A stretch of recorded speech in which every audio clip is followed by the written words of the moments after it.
Hello, hello, everyone. Hello.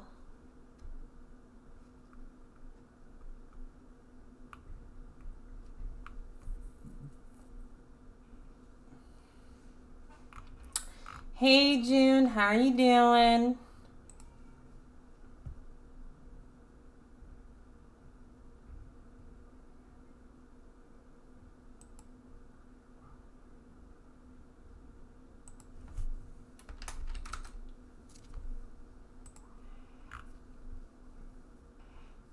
Danny, hello, hello. How are you doing? Just woke up. Yeah, I woke up like I think like 3, 4 hours ago. I think it was. It was a while back. um,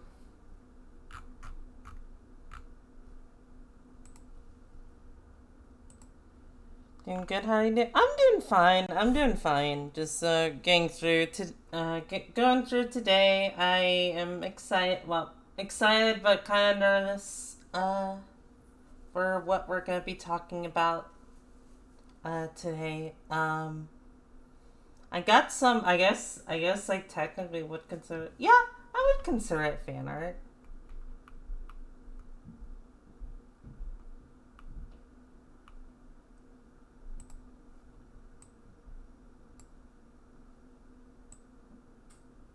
Let me go over here and put this over here.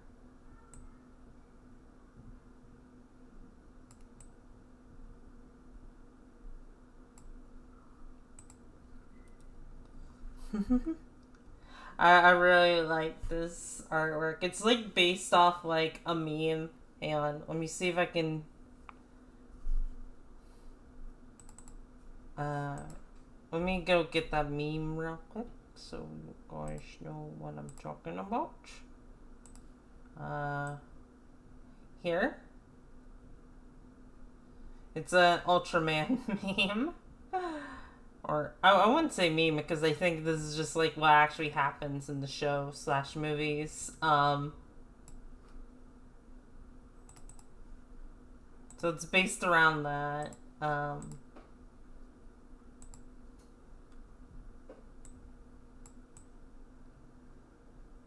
Yeah, this is really really cute and I like it a lot.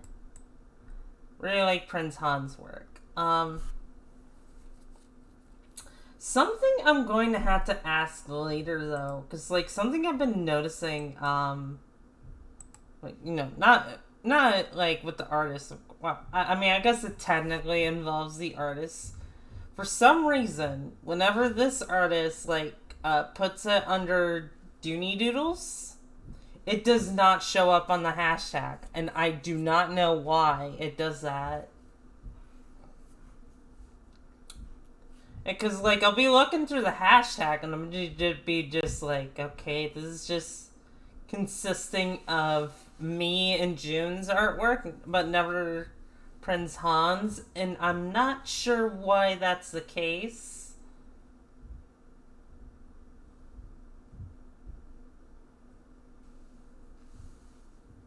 So I realized since we're just going to be chatting today, I might as well just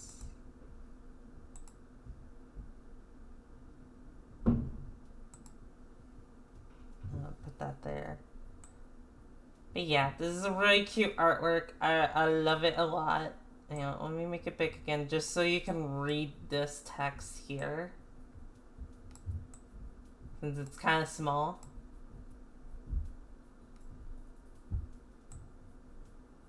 Yeah, I retweeted it on my Twitter as well, so if you wanted to see it, you can.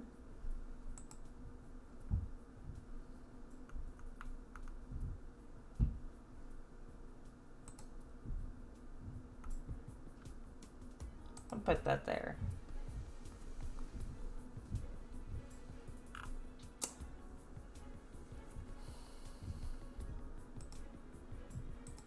So, gosh, God, I always Wait, it shows up for you, but not for... That's weird. Hold on, let me put it in again. Like...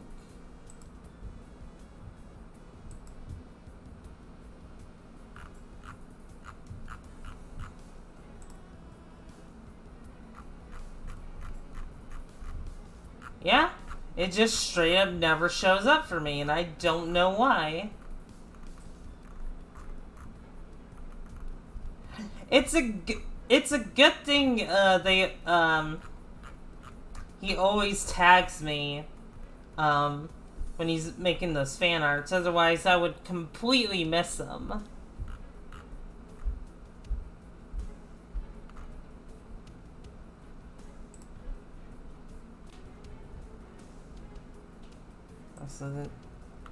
Yeah, it is on the wrong side.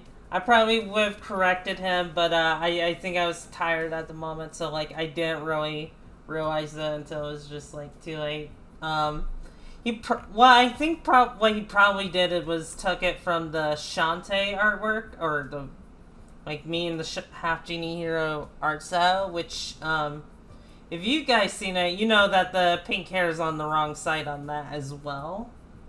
So...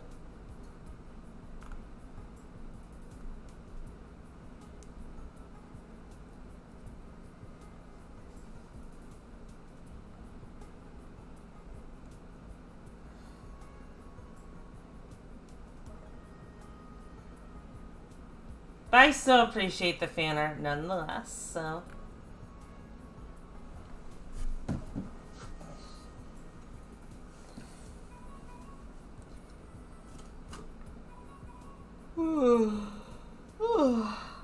I guess I should go over some rules before we officially get started.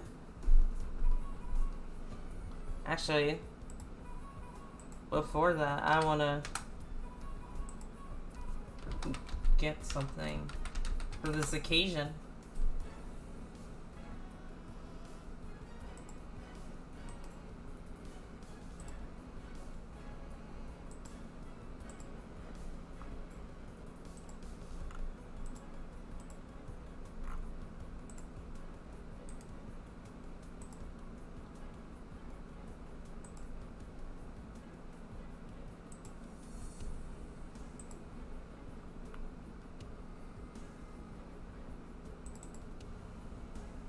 You know, that's something I should have...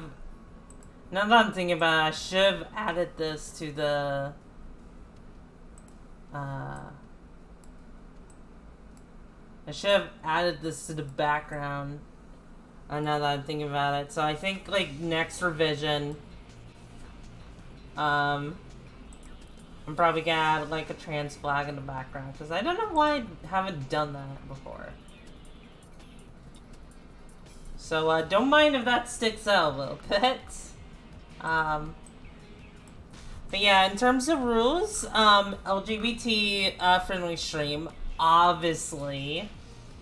Obviously. So, don't be a bigot, please. That's not appreciated in the chat.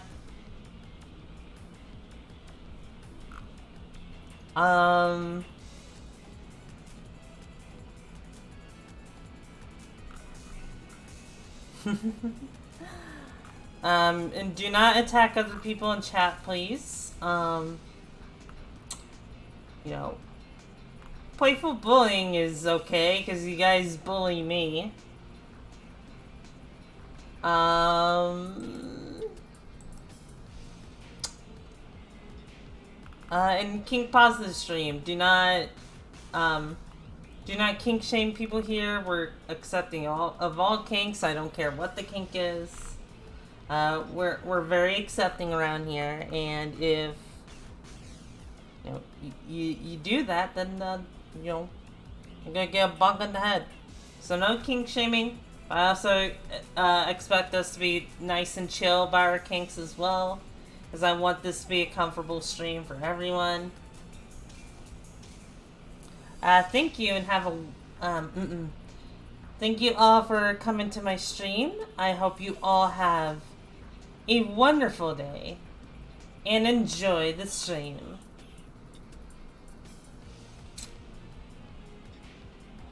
Alright. I want to turn this down some more.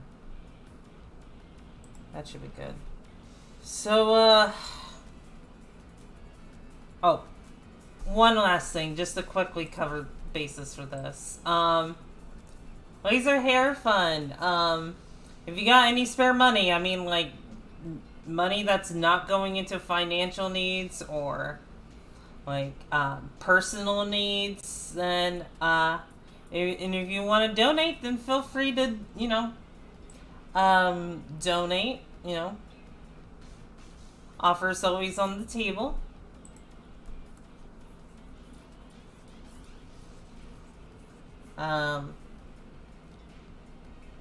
Also, thank you, Marquetta. Thank you so much. Yeah. It's not the best looking background, but I did my best.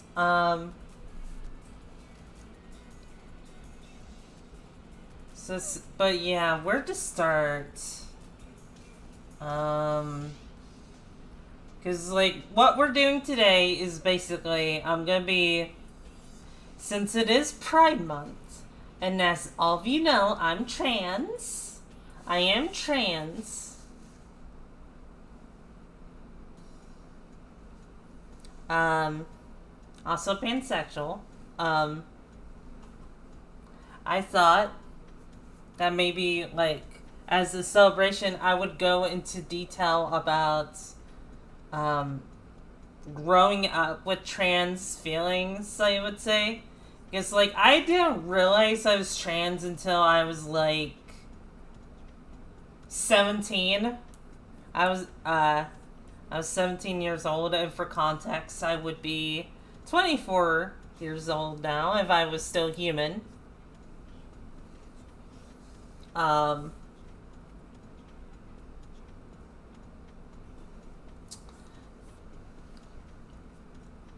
But, you know, for a good while before that, I was just, you know, I wouldn't say questioning my identity, because it's just like, for the longest time, I thought I was a boy, and, like, I didn't even realize it was possible to, become the other gender.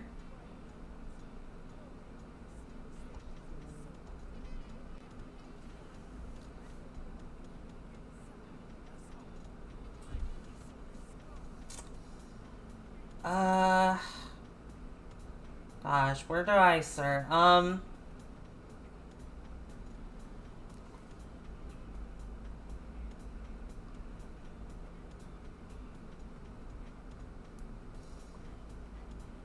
guess I could start off at early childhood when I was, when I was a little kid. Yeah, there's gonna be a lot of just, like, small little pieces here and there, because, like, I don't remember everything from my childhood, so I don't remember if I was, like, if there were signs, then as well, but, like, I'm just, like, want to go over, like, the signs that I, like, nowadays I notice. Back then I'm just like, So, like, this first one probably wasn't that much of a sign, because let's be honest, boys can play with dolls, and I think it's really dumb that, like, some people, like, lock that to a certain gender. I remember as a kid, internet's still bad at work. Oh, I'm sorry to hear that, Quill. I hope it's not too bad. Well, I mean, I'm aware it's bad, but, you know, hopefully you can still enjoy the stream nonetheless. But yeah, when I was a kid, I think I was, like, playing with my cousin, who's a girl, and we were playing with dolls together, and I think my dad commented that, like, something along the lines that I shouldn't be playing with dolls since I'm a boy. And my mom was just like, no, no, let... Oh, right. For the sake of this, I'm going to be referring to child me as she, her, just to make me feel more comfortable. But for context, she did not refer to me as with she, her pronouns. That is something she still struggles with today. She is trying. I should throw that out there. She is trying. It's just she accidentally calls me him from time to time, and it's that. So hey, Red Pixel, thank you for the lurk.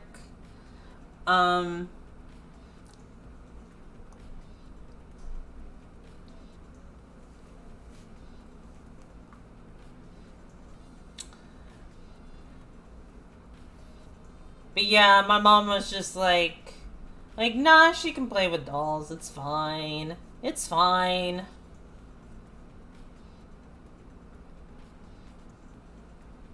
And you know, I think I continued playing with dolls anyway, but that just kind of stuck with me, I guess. It's just like,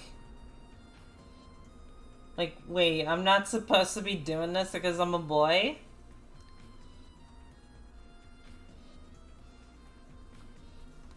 I wasn't really self-conscious about it at the time, though. I wouldn't be self-conscious about, like, girly things until, like, I was preteen, early teenager, I would say. Where I was just like, ugh, girly stuff. No. I am super manly, and I don't need any of that girly shit around me.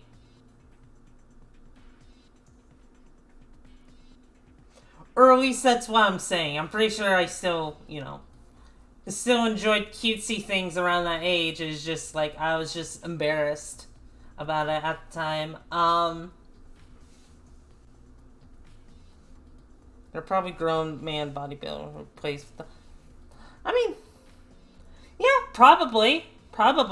Never say never. And there's nothing wrong with that. And the fact that people will just be like, judge people for being like that is just rude. And just like, let's... Basically, gender roles need to stop.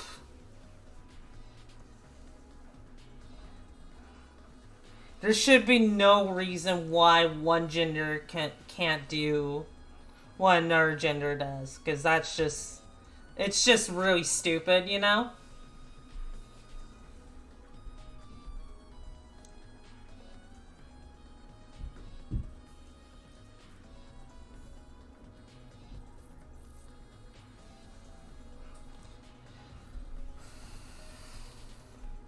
But yeah, another story from my childhood. Well, actually, a couple stories. I remember as a kid, I would prefer being around girls than the guys. Now, this could be because I was girls pretty and just wanted to be around them and be friends with them, or really just to have one of them be my girlfriend. Because I was just at that stage in my life where just I had to get a girlfriend because I'm a boy and boys get girlfriends.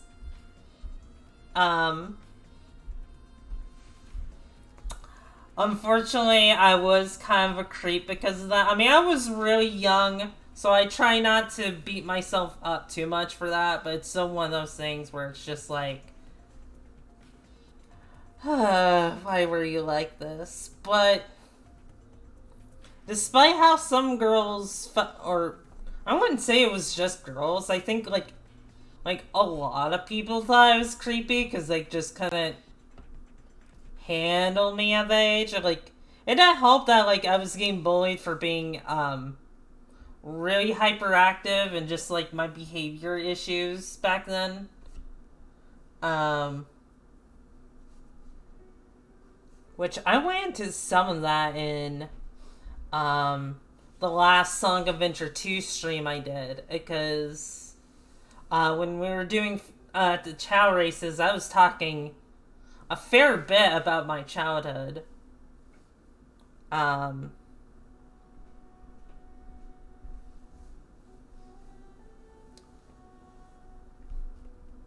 Let me make myself a little bigger.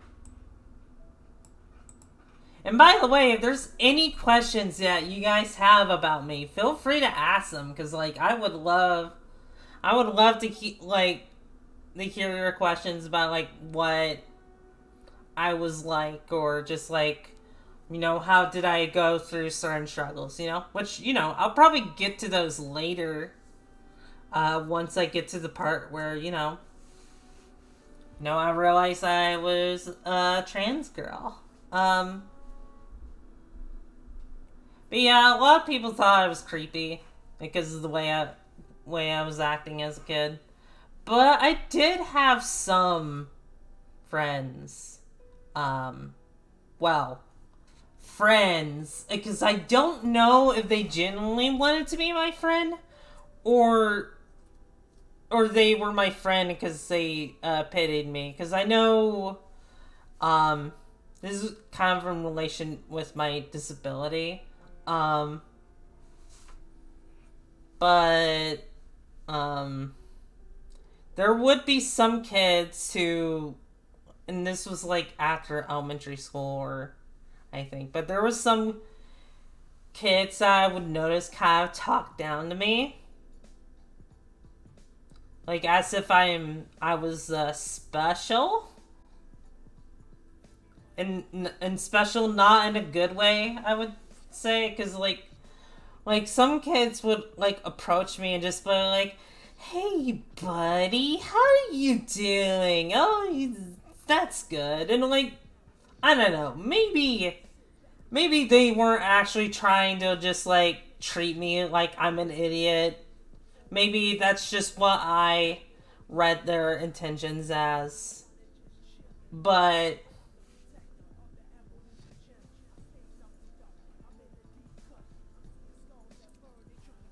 it's just one of those things where I'm just like, okay, I don't want to be treated like this, because like I'm already like, I think at that point I was already kind of self-conscious about my intelligence, because like I know I'm not exactly the brightest, I will admit that. But I've had people in my life that treated me like I was just a complete idiot, and it always hurt every time.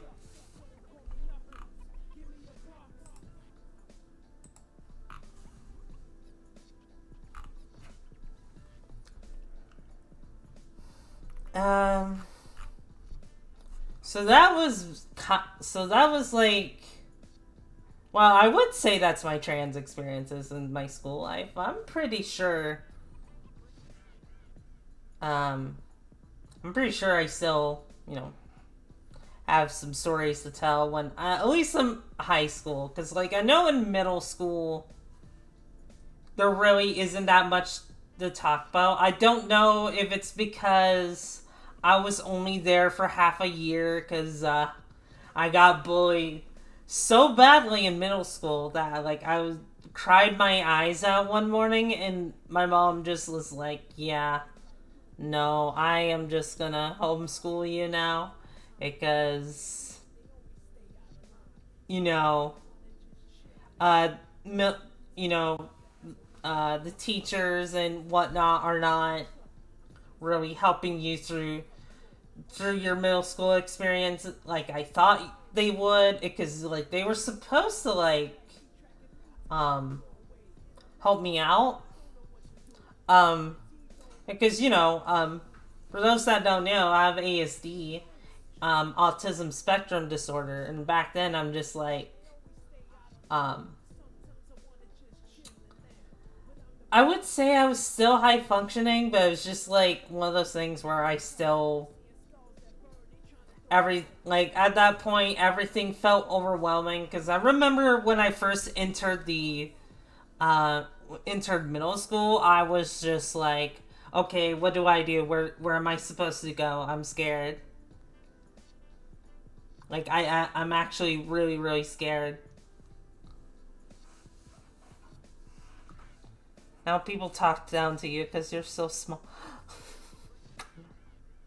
I mean, I would prefer that uh for people to talk down to me because I'm small, because that's kind of hot versus people thinking I'm just an idiot.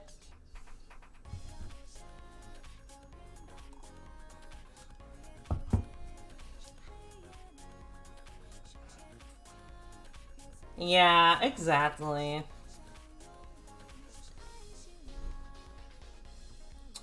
Yeah, my childhood, like, I went over this in my Song of Intro 2 stream. My childhood was not the greatest.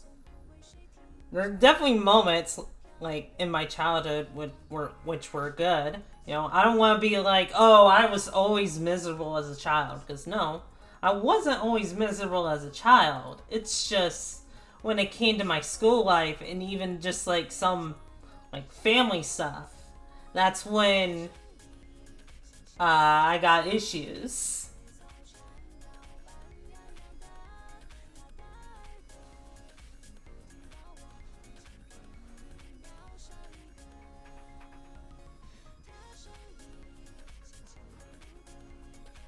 Um,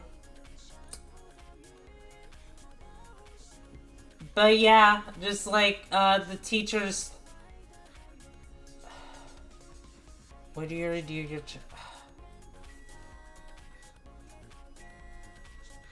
That's the dishwasher in the background. Sorry about that big beeping in the background. Would I redo my childhood knowing how it went? Um, God, that's a good question. Because on one hand, I wish my childhood was better. And, having the knowledge I have now, back then I could probably acted better. I probably wouldn't have done so many stupid shit.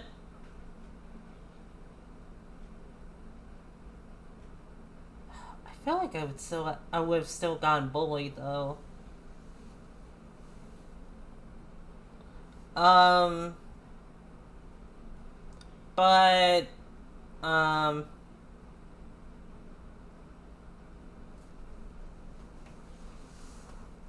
okay, so if I could keep my memories of the present, if I went back in time, you know, where I'm just like where I'm just like a kid again, um, then I would not mind that. I would not mind that so much, because then it's just like, well, technically I still learn from my mistakes, so I can only just like go through this now and hopefully have a better childhood. Hopefully, I mean, there's no promises because like some stuff were just like out of my control. If we're talking like redo my childhood, as in I go back but I don't remember anything from the present, then I don't think I would do that because um, my childhood helped me like as bad as my childhood was. I am who I am because of my childhood, or just like the experiences I went through growing up. Cause I wasn't always the kind, compassionate person that you guys know me today. I wasn't always confident. Like back then, back then when I was a kid, I was definitely uh a lot meaner as a kid. Not that I didn't have my sweet moments, because I know, and of course my mom's going to be biased anyway, but like I know my mom was always like, is always like, You're you're such a sweet kid.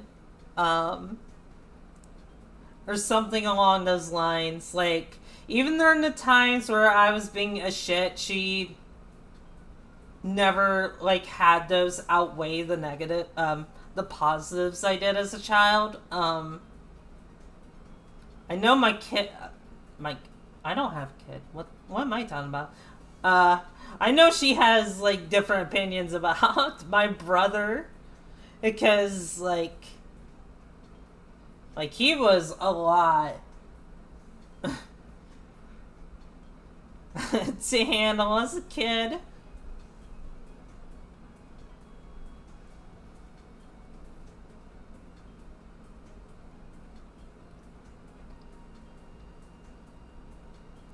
And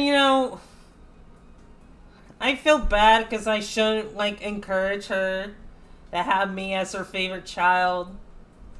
But I'm basically her favorite child, let's be honest.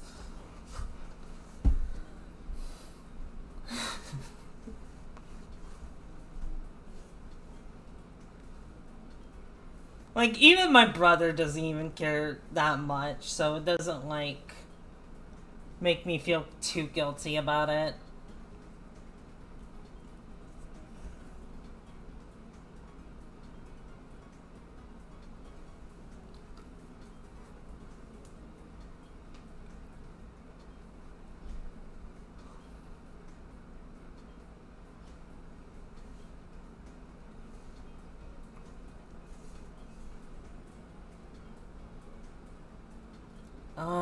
Gosh. What was I going over again? Oh, right, my middle school experience. Because, even though it's not in relation to, like, me being trans, because, like, as far as I can remember, I do not remember any, like, signs, like, to me being trans when I was in middle school.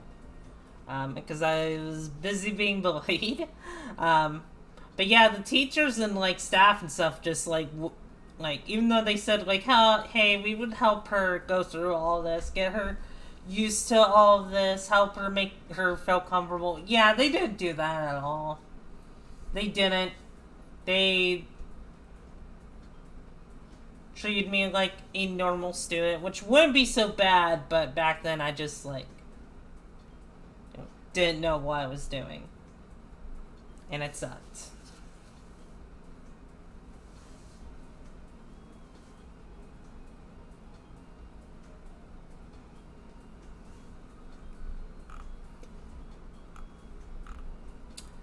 Um,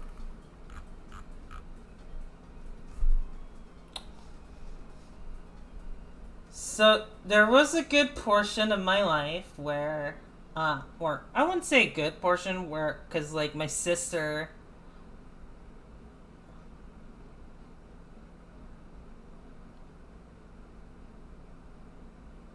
yeah. Also, hi, cool trainer Evelyn. How you doing? Yeah. But yeah, my sister, like, uh, in blood sister, um, was living with me, my brother, my mom, and my dad for, I would say, a couple years. I don't fully remember. I'm pretty sure it was a couple years where she was living with us.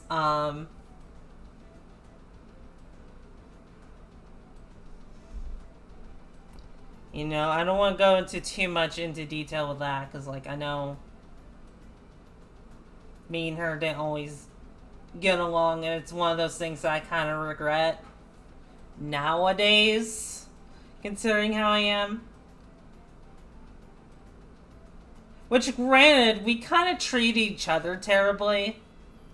It's not like I'm the only one that was just like, oh, nah, I was the asshole. Nah, we were both kind of assholes. I just tend to remember what I did more.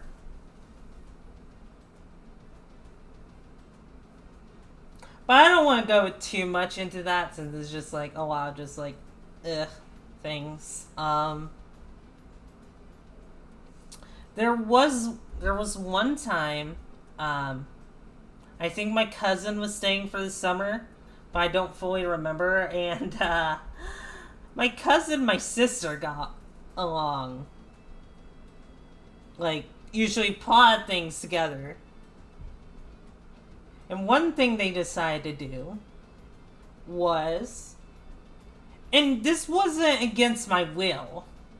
Well, okay, it kind of started to become against my will, but you know. But one day, my mom and dad are they went out. I forget if they went out on a date or they just like went out. You know, I would say a date, just to make it easier on myself. It could have been something else, but I'm pretty sure that would have been it because I don't know what else they would have been doing.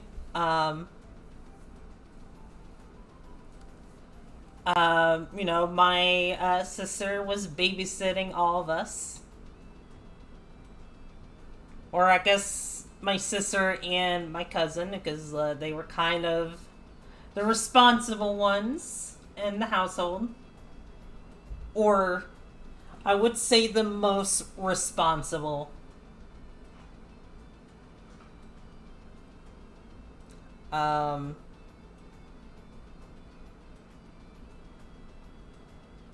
and one of the things they decided to do was like ask me, "Hey, you know what would be funny if we dressed you up as a girl, and then when mom and dad come back, just show that off to them, because it'd just be really funny." And I was like, yeah, let's do that. Let's do that. That'd be funny. Um, However, when that did happen, when I was like putting on, uh, I forget what it was exactly. It was like a girl shirt that my mom had. I think it belonged to my mom. It could have been my sister's or something. But, they put it on me, and they put me.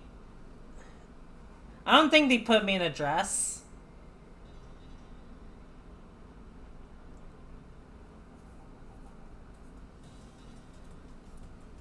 Or a full on dress, but they did put me in some girls' clothing, and I'm just like, huh. I like this. And I think I was like that. Um because I was just like, "Oh, okay, this is a thing now." And then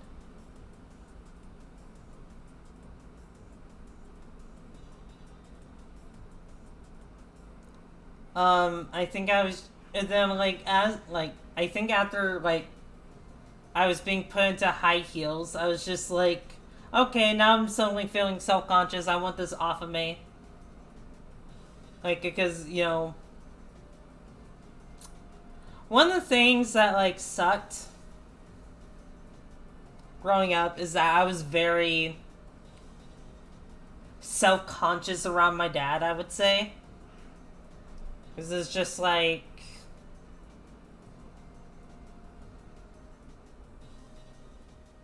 because I didn't want to be appear girly in front of him, because it's just I don't know. I guess it's like I said. I think his comment about me playing with dolls as a little kid just kind of stuck with me, and because of that, I was just self conscious to be like that around him. Um.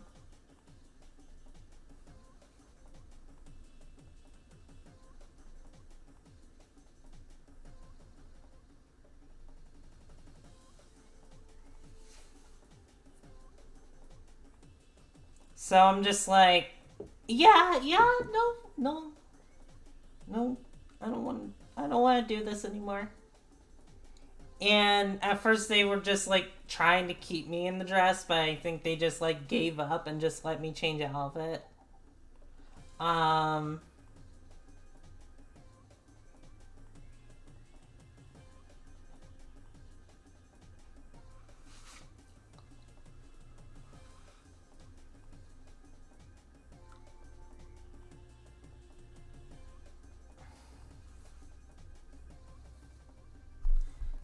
so that was like my experience just being like, huh. And that's also like something I to talk about is just like when I was a kid, I don't remember what started this, but I know that there were moments in my childhood and moments growing up. Uh, I don't think well, I think I brought it up once as a kid to my mom, and she just like no, you're a boy. You should be happy that you're a boy. Um, but I know there were times where, growing up, I said, I wish I was a girl.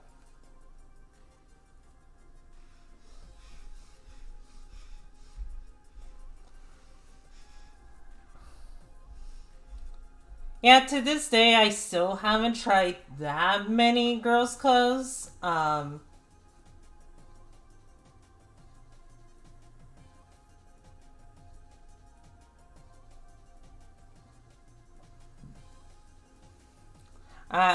I do own a few, but I don't wear them because I don't go out much. Sadly, I don't go out as much as I want to.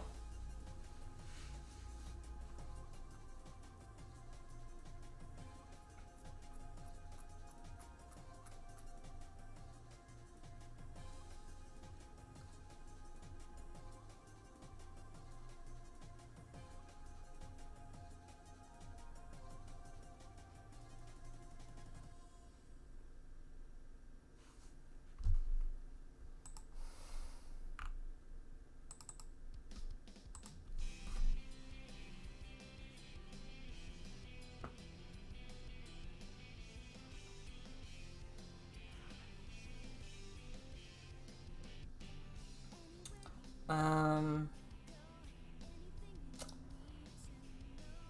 but yeah, I was like, yeah, I want to be a girl. It could have been because of cartoons I was watching. It could have been just like naturally me feeling that way. Um, let's see, I'm trying to think. I think that's it for that though, because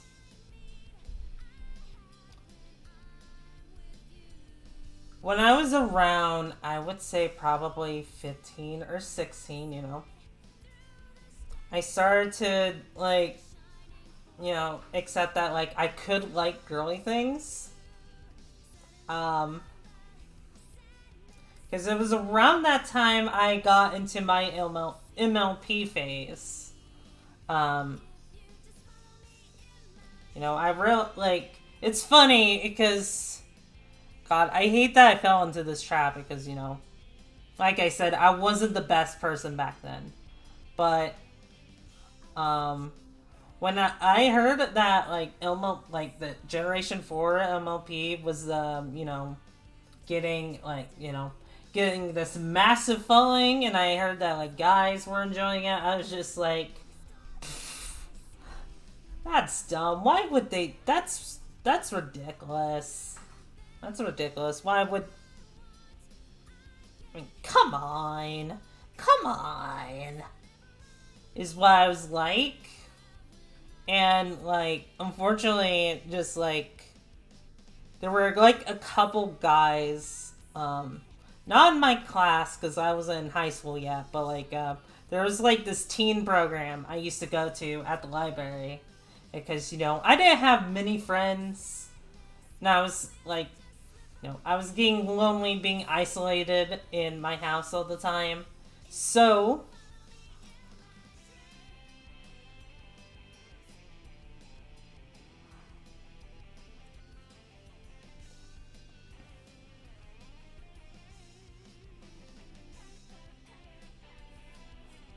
so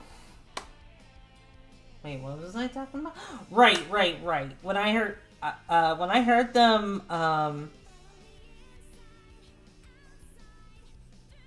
of them were into MLP. I was just like, that's dumb.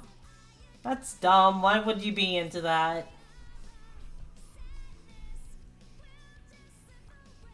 Um, and even so, God, I hated this so much because like even the girls. I mean, looking back now, and obviously just like because like it was like when I got into my MLP phase, I uh ended up just like um I was still in the team programs, and the girls were just like, man, what's happening to men nowadays? Like, they used to be so tough, and now they're just like liking girly things.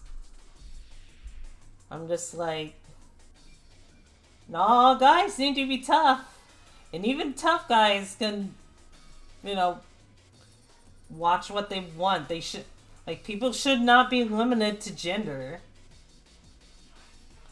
Like, it's ridiculous. Um,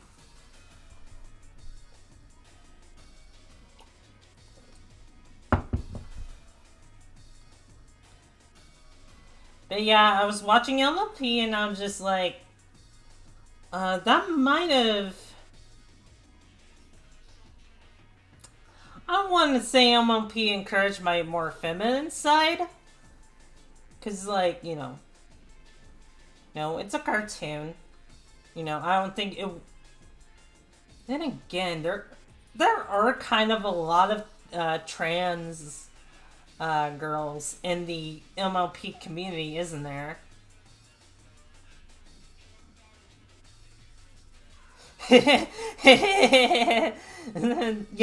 Yes, Drac. Me too, Drac. I watched that show when I was a kid. Like it was, but I think it was before I was self conscious about um watching girly things. But I watched a lot of uh Totally Spies as a kid. First episode you saw go. I don't remember the first episode I watched. The one that sticks out to me the most is the one where Clover gets shrunk. Because of course. And of course I had that kink back in the day, so I was like, ooh, small girl pretty.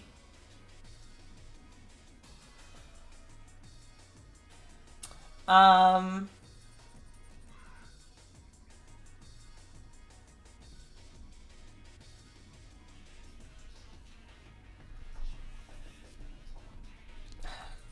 God damn it, what was I talking about again? Right. But when I was like looking at just like how cute the MLB characters were, I was just like, I want to be cute.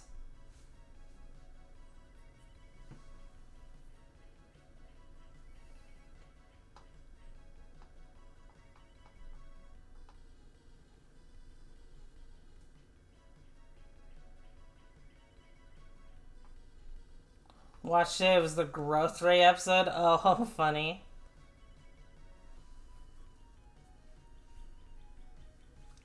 Yeah, that is true. Just like back then, I was just like, as a kid, I was more into shrunken women. Um, I was just like, because it was like always hot to me that the girl would get shrunk and just like, ooh, I like this. Um, not that like I would never have myself be shrunk because I know for a fact I definitely did something along those lines, especially as an early teenager. I fantasized more about me being tiny around giant women. It's like, oh yeah, this was before I was bisexual or pansexual because like at first like I thought I was bisexual, but then around the time I met my current girlfriend, which hopefully she'll always be my girlfriend. Around that time, I realized I was pansexual, and I really like being pansexual because it kind of encompasses everything. But back then, I was just like, I really liked tiny ladies. I thought it was really hot when they got shrunk. I don't think it was. All I wanna do is see you turn into a giant woman. Although in this case, it's just like, all I wanna do is see you shrink into a shrunken woman. You know that?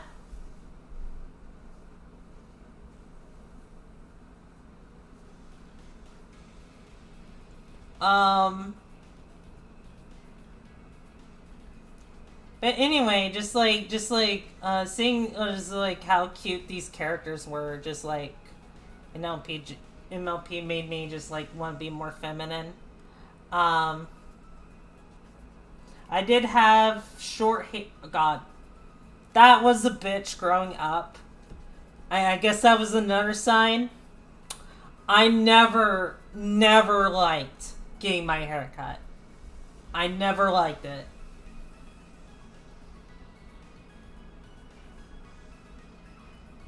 Ruined separate searches back in the day. Of course they did.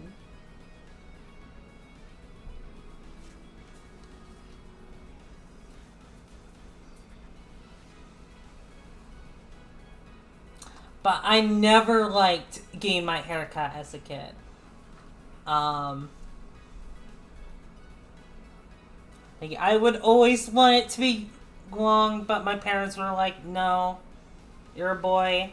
You need to get your hair cut. You would not look good in long hair. Which, I proved them wrong. I don't care if I'm a girl now, but I proved them fucking wrong.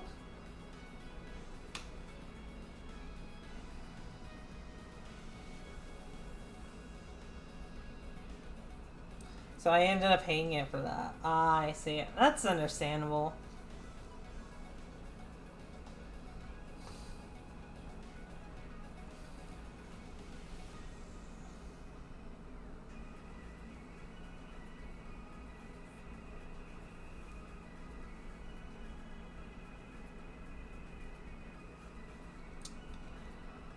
But God, I just like...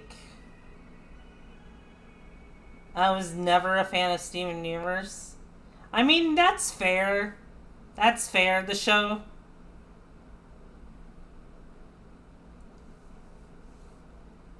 does have its problem. I would say I still, to this day, really like the show. It does have its problems, but it does still mean a lot to me.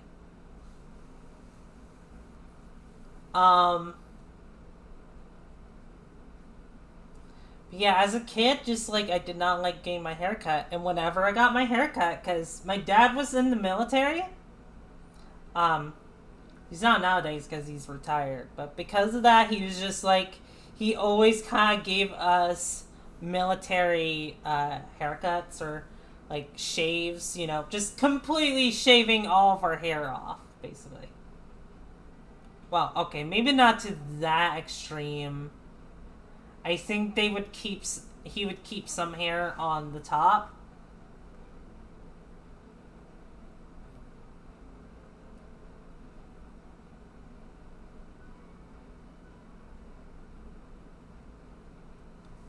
The one thing I like about SU is some of the size art. Yeah.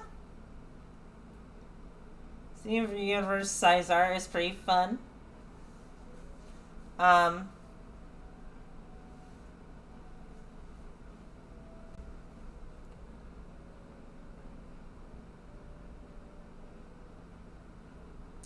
If I interrupt your no, you're fine, you're fine. I'm interrupting my own trains of thought because I'm like reading chat and stuff like that. So you're completely fine. Hey CPU, I hope you're having a good day. I am having a good stream so far. I am talking about my experiences growing up being trans, or just like before I realized it. But Yeah, just like, my dad would almost shave all my hair off.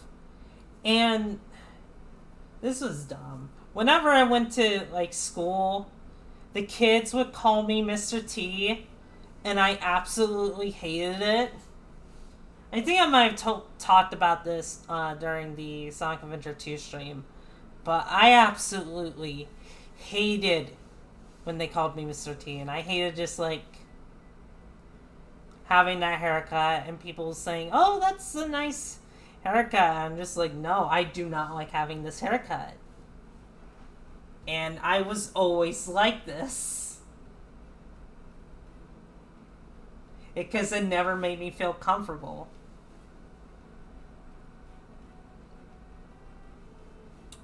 And when I got my beard, when my beard started growing in, I was just like, at first I was like, alright, I'm a man now. Hell yeah, I'm so masculine now. I'm never gonna shave this beard ever. And you know, for a fair bit, I just never did that because, like, you know, I tended to just keep my beard. I don't know if it's because I genuinely liked it or it's just like, I wanted to, you know, be a man, quote unquote. But, yeah. And of course, when I became trans, I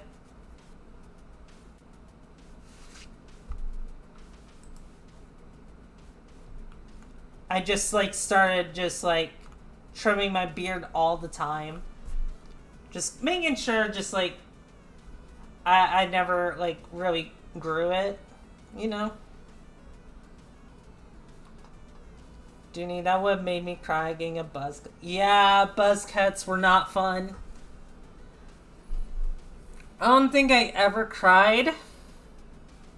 Which nowadays, if for some reason I was forced to get a buzz cut, then I would cry. I would cry a lot.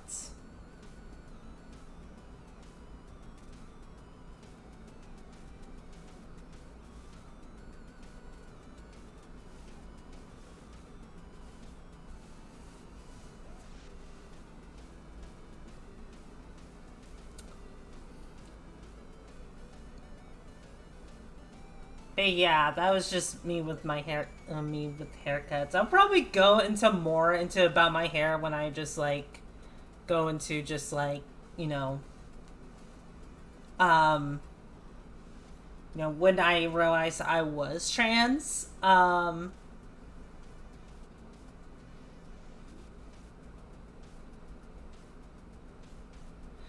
Yeah, I hate. God, like I hate how having long hair is not allowed with like, and I don't know why they're like that. I don't know why long hair is ought to specifically be for girls and not guys. Hi Slurp, how are you doing?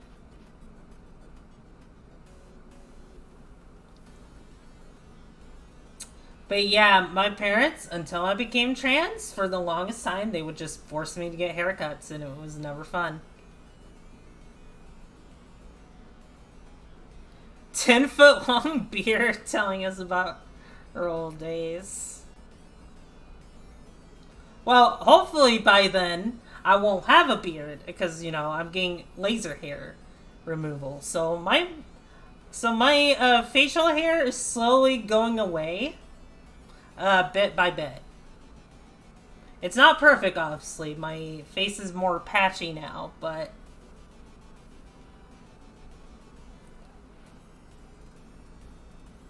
Wait, you got fired for having long hair? Why?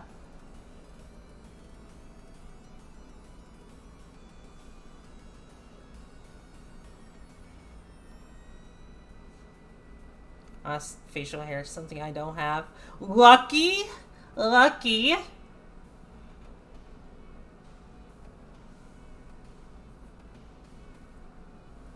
I would have liked to have no facial hair at all growing up.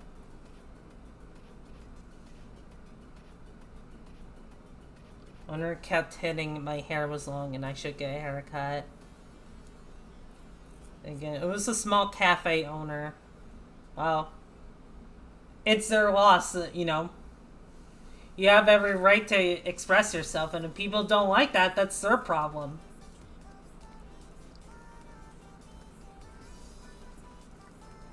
Sorry if you... Yeah, I don't like facial hair. I was let go for dumb reasons. Yeah. You know, like I said, everything should just stop being gender locked. There is no reason why guys cannot have long hair.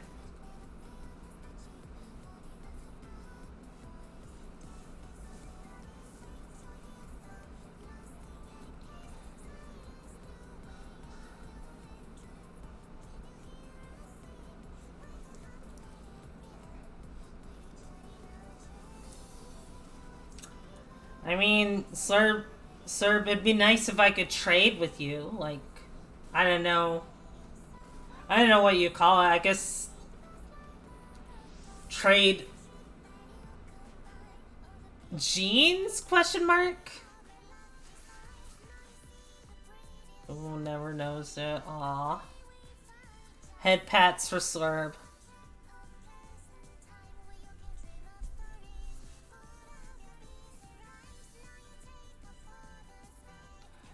Oh.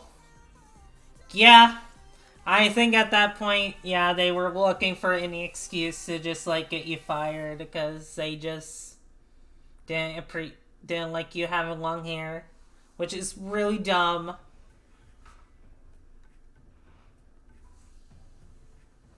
And I'm sorry you had to go through that. It is never fun to be forced to get rid of your hair because of, like, because of something out of your control. Trying to think what else.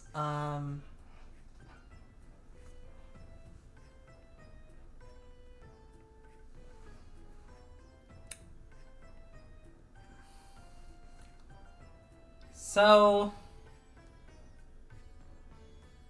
I think it's around 15, 16 years old where I started to question my identity more. Because I was like, I want to be a girl. I want to be a girl, but, you know, I know that's not possible. I want to be pretty. Then...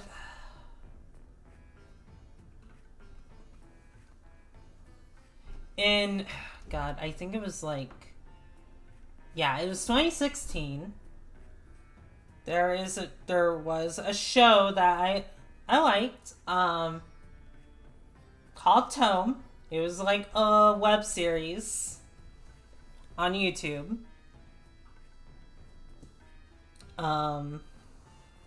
You know, they were having a voice actor panel. I was like, okay, I'll tune in and just like check that out.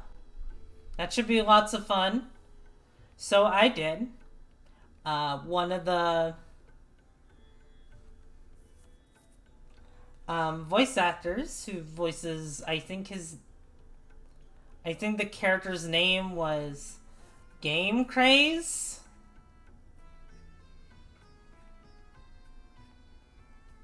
Something like that, I forget. But the character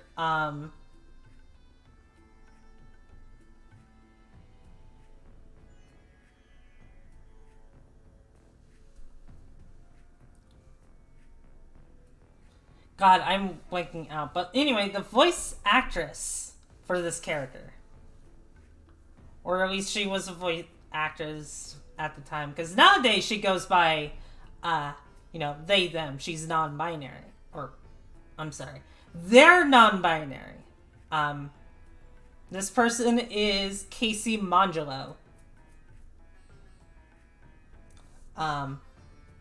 And I think they said something along the lines of just like, I think they were asked a question, just like, hey, what is one of the proudest things you've done in your life, or one of the proudest things you've done while working on the show?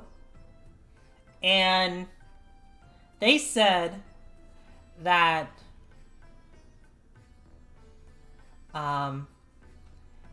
this year at the time, they were proud they could finally I forget if it was just like they could finally transition, or they can finally come out as transitioning. And the whole crowd went wild, and I was like, wait, what? Wait, you're trans? You look so pretty. And that was just like the wake up call, and I was just like, wait, so I could transition and be pretty.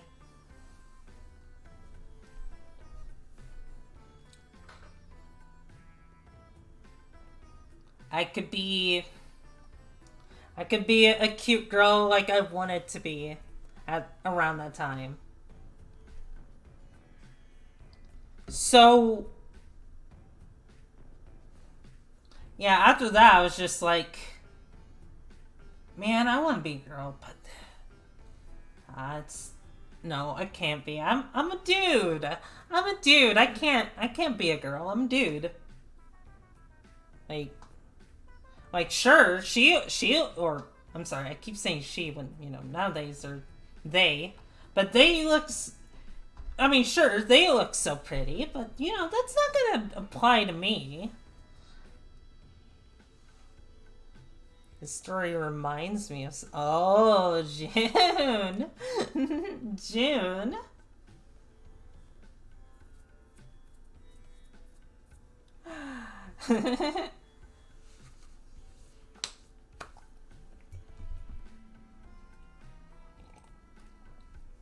But it's like, nah, I'm pretty sure I'm a dude. Although it's funny, now that I'm thinking about it, because I'm pretty sure this was before. I know there was a time at, like, I already said that, like, as a kid, that, like, I would say just, like, oh, I want to be a girl. My mom would say, no, you should be happy that you're a boy.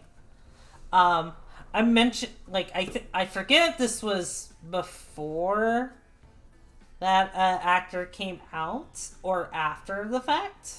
Maybe it was after the fact, because, like, these feelings of wanting to be a girl came back.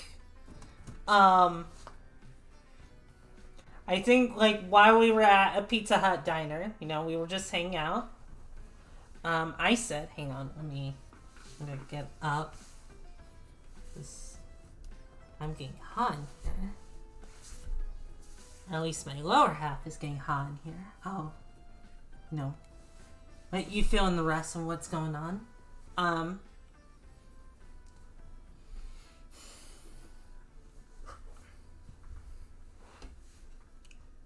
I mentioned I want to be a girl.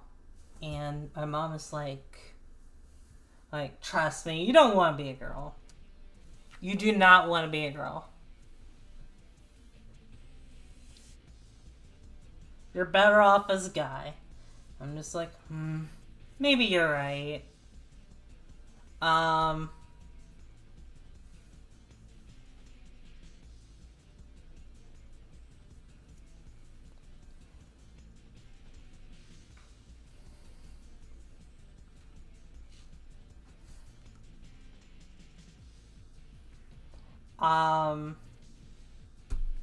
But yeah, as time went on,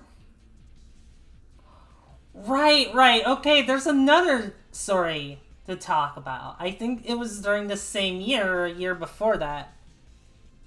Can I say one meme about that sentence? You sure can, Drac. Exactly. I'm willing to experience the things women go through. If I wanted to, I am more than willing to go through periods. I am more than willing to go through pregnancy. You know, I want that. Well, that was a fucking lie. Yeah. Yeah. Yeah, basically. Basically.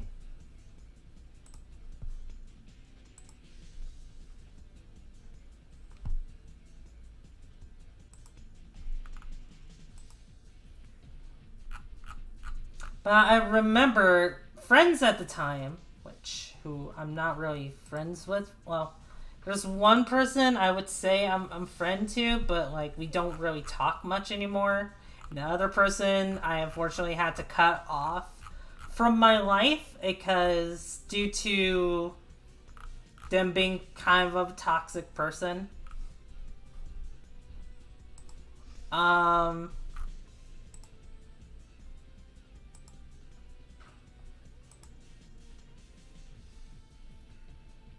At the time, we were in a Skype call together. Remember Skype, guys? Oh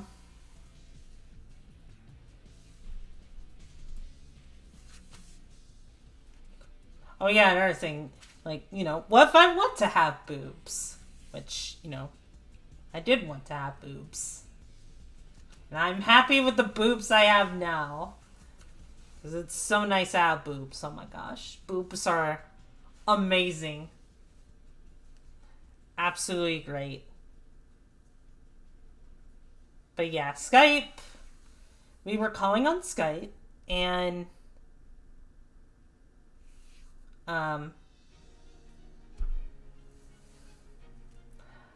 you know, I remember I think a friend of mine was drawing, you know, a lady and or just like coloring, I think, and or lighting, I don't remember which.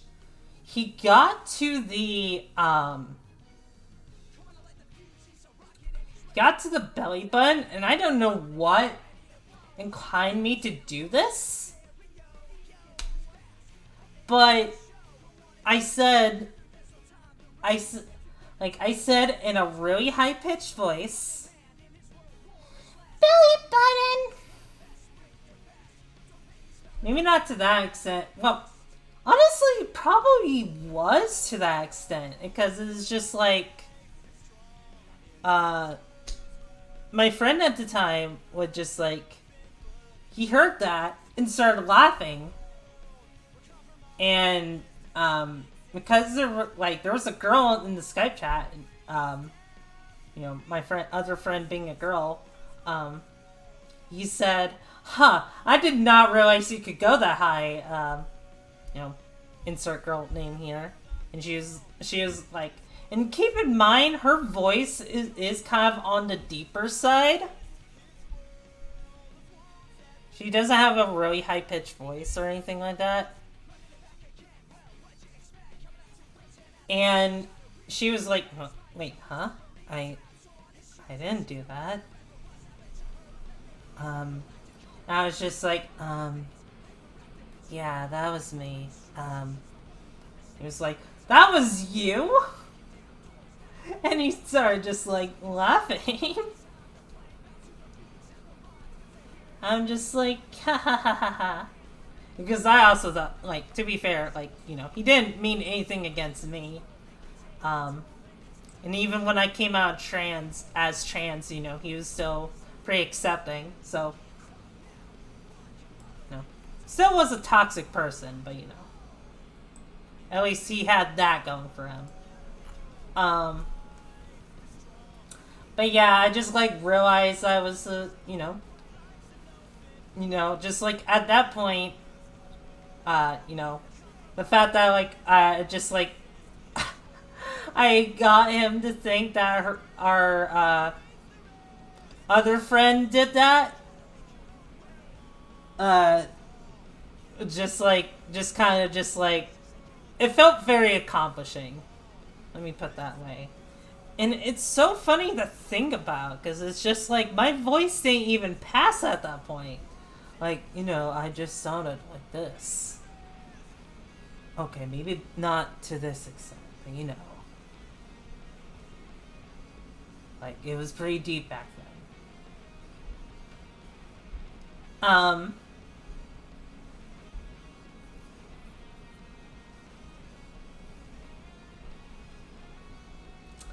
And deep in like a lot deeper than this. This is just me with I guess this is pretty deep, but it's just also like very feminine too,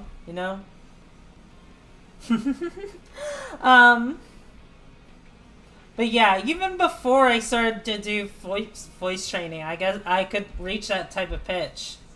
So I guess that was just always destined to, like, become trans in that sense. And that's probably why it was so easy. It was so easy for me to get this voice nowadays.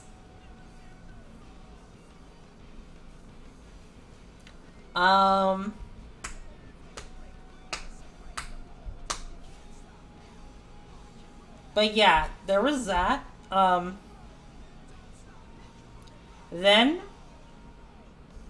January 20th, 2016, at least I'm pretty sure that was the date. 2016, I am 17 years old. I am friends with a trans guy. And it's funny too, because like even before, like I was talking to this trans guy. Well, not before, just like before this happening. I was friends with a trans guy on Skype, and we would message each other. And he would mention that the way I talk, or at least the way I text, it gives him, like, girl vibes. Like, he's like, are you sure you're not... it was, like, something along the lines of, are you sure you're not trans? Because it's just, like, you're... you kind of give off the vibe that you're a trans girl. That you're a girl. I'm just like, no, I'm a guy. It would be nice. I'm a guy. I don't think I said that. Like, because I know there was a good bit where I was just like, nah, I'm a guy.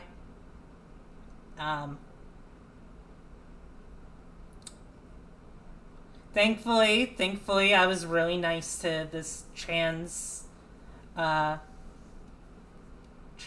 friend of mine, because like, or at least I would think I was not. I mean, we were friends, so I'm pretty sure I did refer to him as like by his proper pronouns, but I could be wrong. Maybe, I don't know. It's kind of hard to tell with young me, like, because like, I'm pretty sure at that point I was a lot nicer. That's where I just had my kind personality back then. Or although it was just kind, because back then I was still really, really quiet. Like, I used to be a really hyperactive kid. But then, because I got bullied so much, I became a lot more quiet. So, I don't know why that stopped tracking for a moment. But yeah, I was like, yeah, nah, I'm a guy.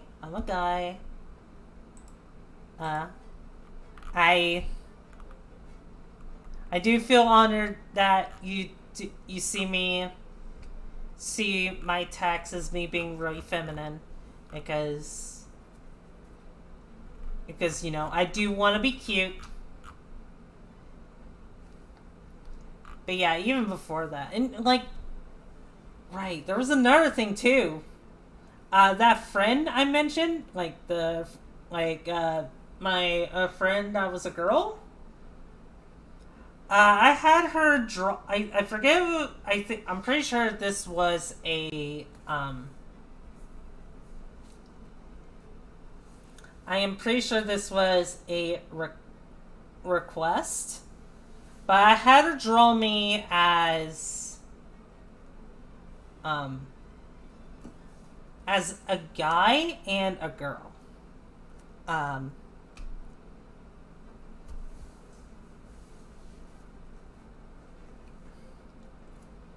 and like for the God, God, this is gonna just like gonna just slip into multiple tangents because like I one of the things like growing up just like once I had a presence on I wouldn't say presence but I just like started to like get my work out there because I wanted to make size content and um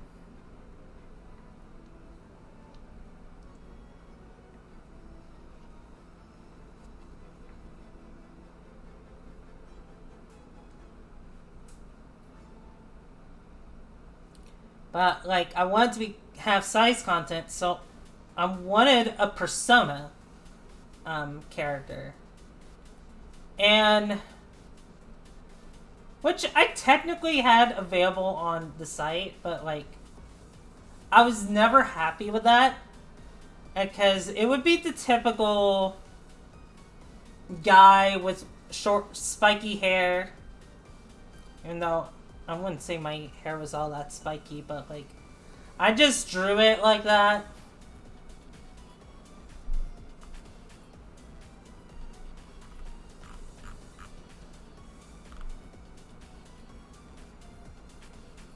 Transamico.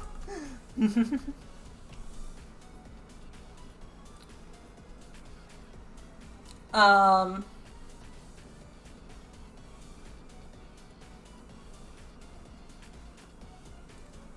Persona.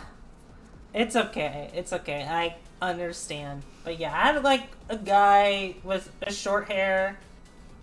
Um I tried giving him a beard before. Um but it just never looked right to me and I never liked how I looked like that.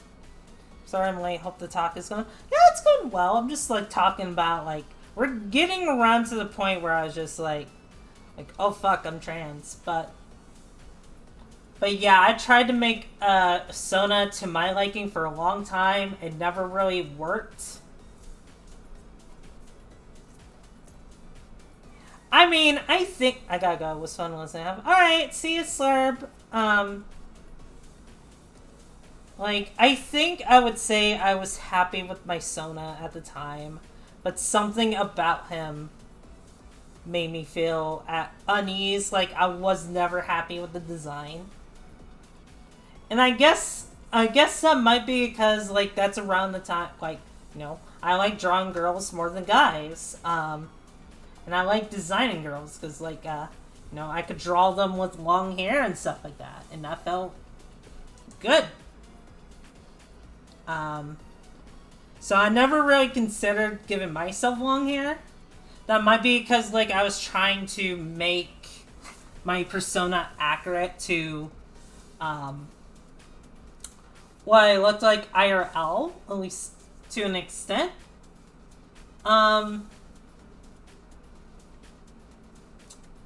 When I requested a guy and a girl version of like my Sona, at least my new Sona, quote unquote, because like that wouldn't really last long. My male self was like, right, okay, I remember now. I think it was around this time that like I was considering being a femboy. Um, just having a femboy and a gender bent Sona, just like having them both. Because I wanted to be cute, and a femboy persona just sounded like for the best for me. So I went through that. I doodled myself as a femboy. Um,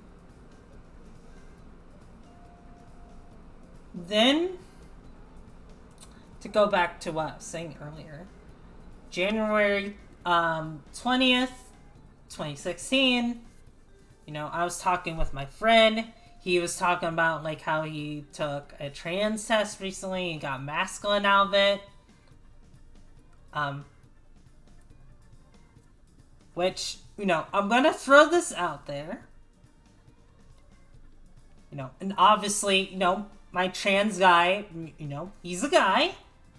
I want to throw this out there because, like, I'm not gonna say, oh, he wasn't a guy, because I knew him before he took that test, and he identified as a trans guy. He identified as guy.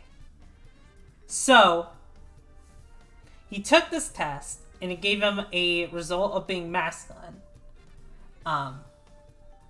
or male. I forget which one it was. Because, you could be a girl and just, like, be masculine. So, I think it was male for him. So,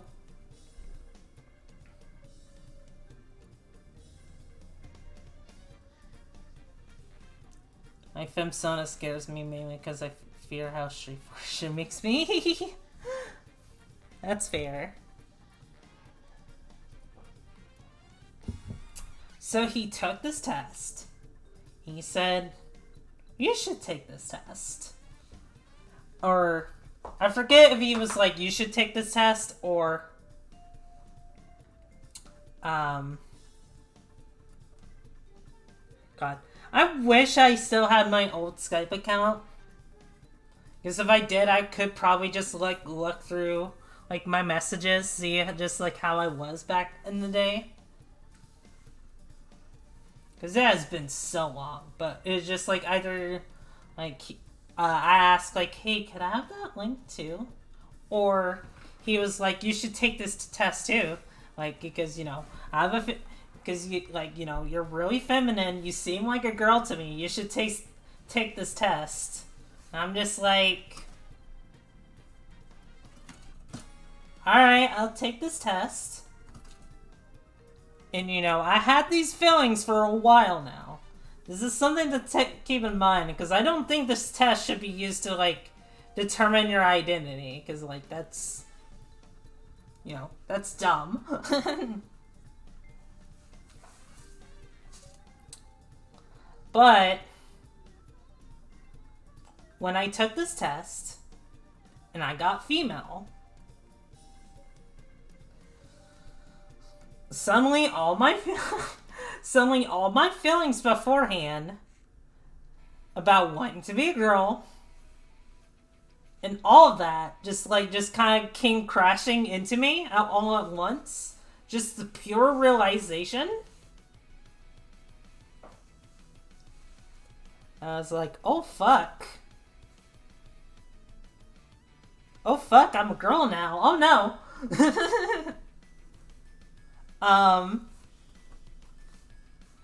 And like, it was really exciting, but it was also really fucking terrifying. Because I was just like, well, now what? I don't know what I'm doing. Of course, my friend congratulated me, because I'm pretty sure just like after that, I just like, okay, I want to be a girl now.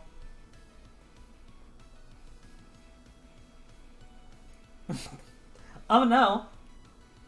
I'm a girl now. Oh no. And so,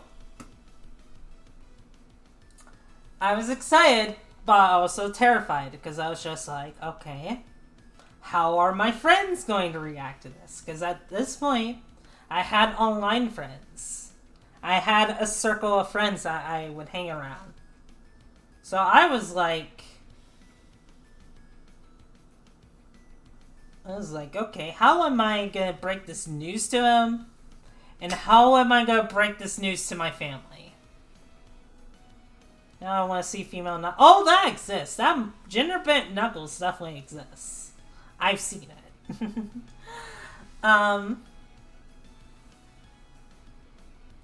But yeah, how am I gonna break this news to like my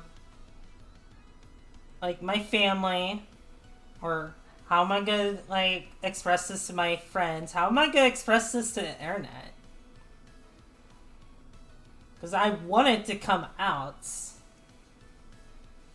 like soon.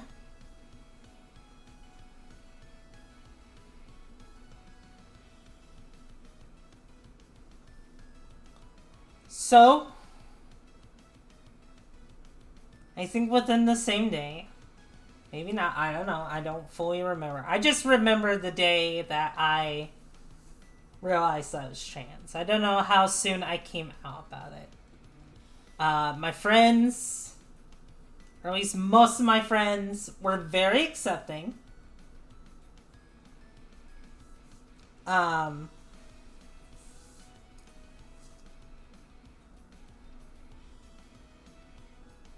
They were very accepting of me.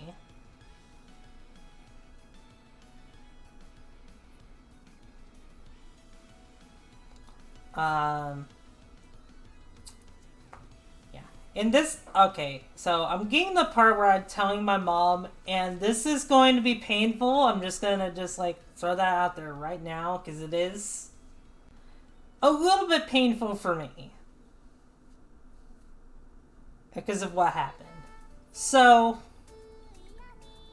I tell my mom, I forget what exactly I said, but it was probably something along the lines of like, hey, what if you have a daughter instead of a son? Something like that. And she was confused by that. Just like, what if I was a girl now?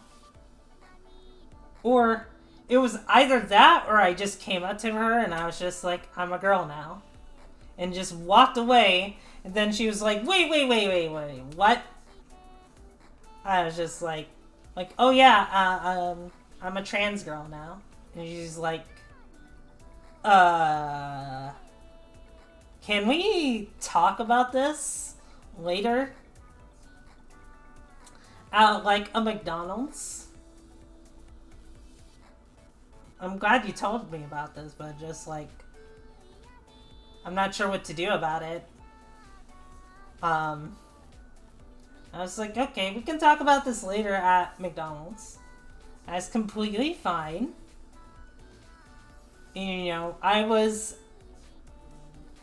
say I was excited about this. Yeah, that should have been the first clue that things weren't gonna be okay. So, I forget if it was that night or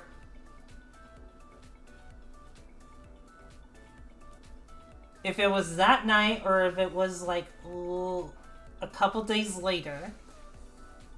But we go to McDonald's, you know, order our food and eat.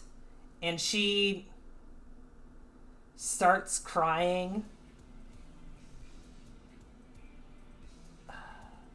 God, this is so painful.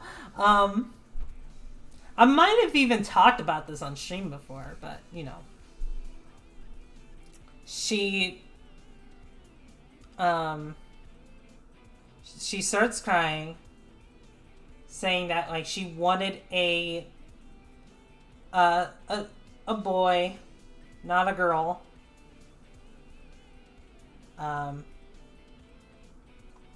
You know, I should appreciate being a boy because it's God's gift. And I shouldn't waste God's gift like that. And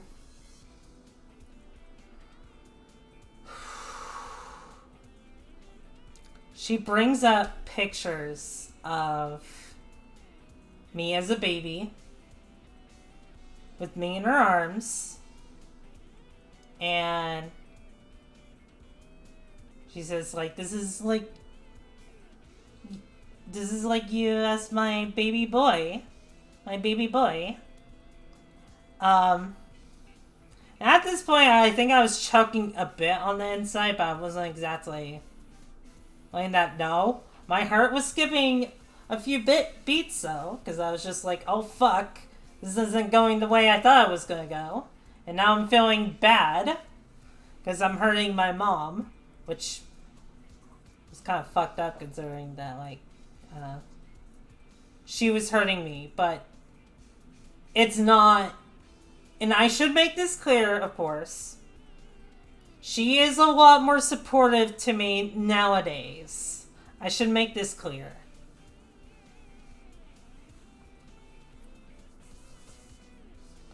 Like, she tries her best to refer to me as my preferred pronouns. She took me out shopping for girls' clothes the last time I visited. We're cool now. I have nothing against my mom. I absolutely love her. She means everything to me. But back then, it was pretty heartbreaking, to say the least.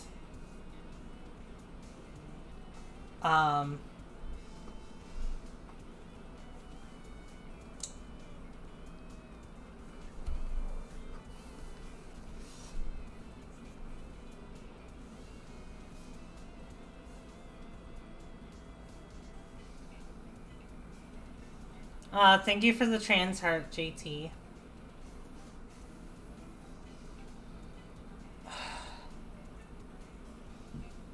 I'm not the only boy I wasn't the only boy in my family. Because, like, the boy, quote unquote, anyway. Because, I had my brother. Which, my mom and my brother's relationship isn't the best sometimes. So,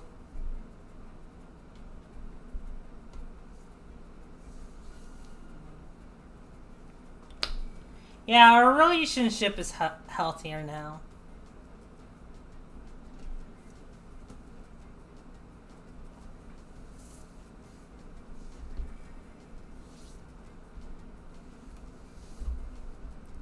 Yeah, which she did. She did get to keep her good baby. She just didn't get to keep her good baby boy.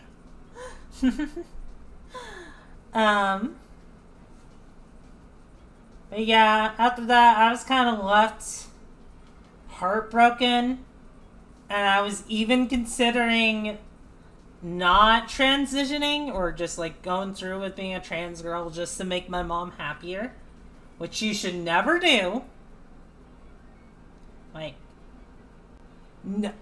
Okay, I understand wanting to make your family happy. Like, you don't want to break their hearts. But you are also you are probably the most important person in your life. If that makes any sense. Because I feel like your happiness should matter the most. If you're not happy, then you're going to live a miserable life. And if I had gone through with, like, just, like, not going through as a trans girl at all and whatnot, I would have been pretty miserable. Yeah, I think Squid put it the best way. It's good to make your family happy. But if it's at your own expense, then it's not worth it.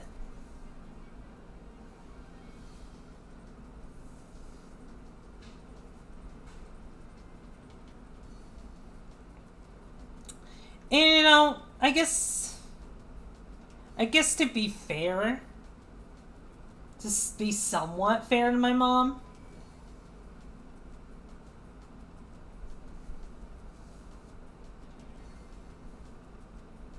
I can understand if news like that can be very shocking. Because I can't...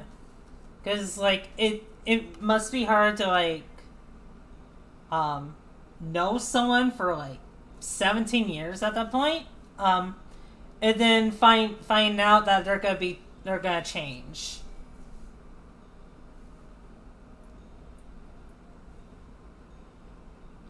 You know, change is scary. For some people. Did your mom show you how to dress like a... No, she didn't. At least as far as I know. Like, what she ended up doing is just, like, buying me girls' clothes and just, like, trying to, help me, identify as... Or not. She, tried her best using the right pronouns for me.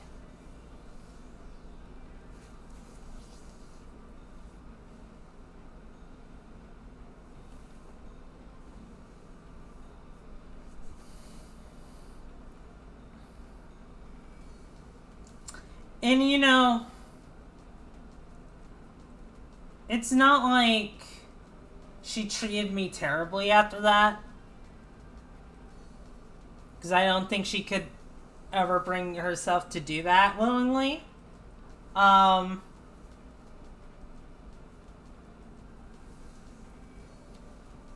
know later my aunt, you know, she actually supported me all the way through. She did not,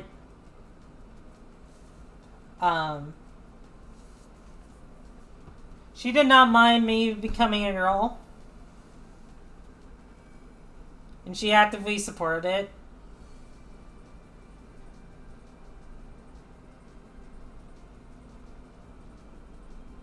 Yeah. It's a shame. Last time I visited, I didn't get to really see her all that much.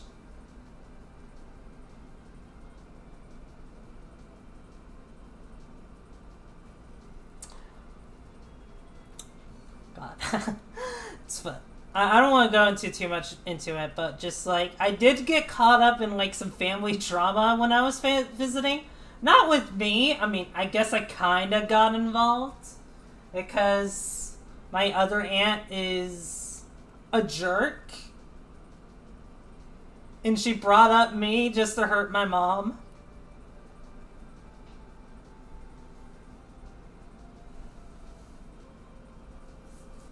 So thank you for the finger pats, Mika. That really means a lot.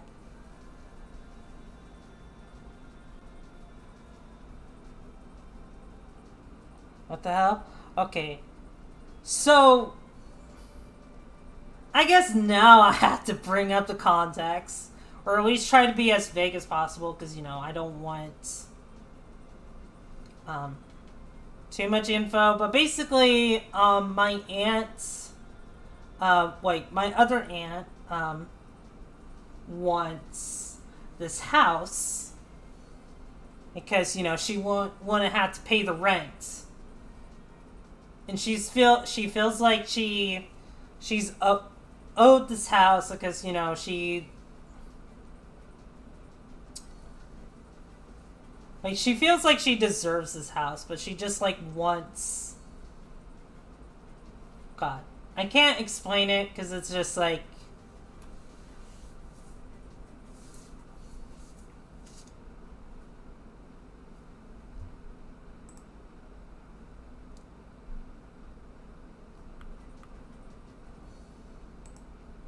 Yeah. Okay, that's a good way to put it. She is very selfish and very entitled. She is like...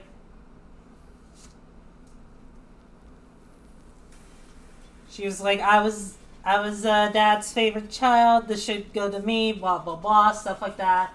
And she just, like, wants that to show her.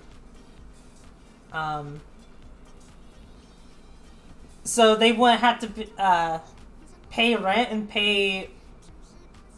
And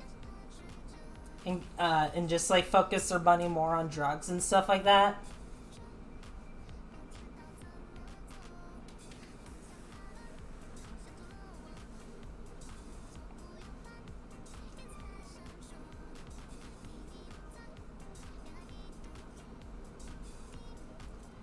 Yeah, it's even worse because they have they have a child. In this child, no, he has ASD like mine, but his, um, I don't know what you would call it exactly, because he's not high functioning. Like, well, then again, I don't know what qualifies as high functioning. Since, God, it's funny. Like, you know, I have autism spectrum disorder, but there are just like times where I'm just like, I'm not the most educated on it, which I should be. But is it appropriate to say he was low functioning? Because that's the only way I can think of describing it, just like without being like offensive or anything. Um, and basically, he basically has the mentality of a small child. And he's like, let's see, he's gotta be like a teenager at this point.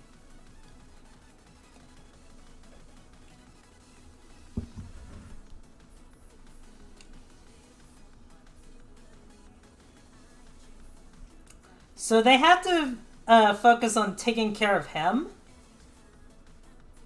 But then they're just like, you know, using it to just like, using his social security, I believe, to pay for things they want, not for him.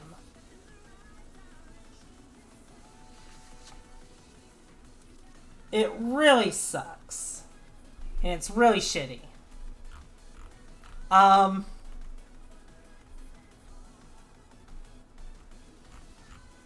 so, my mom and my aunt, you know, the bad one, they get into an argument, and then my brain brings her boyfriend into this. I also wouldn't be surprised if that was. Oh, it is more than likely illegal. It is more than likely it's illegal. Just like what they're doing is completely illegal.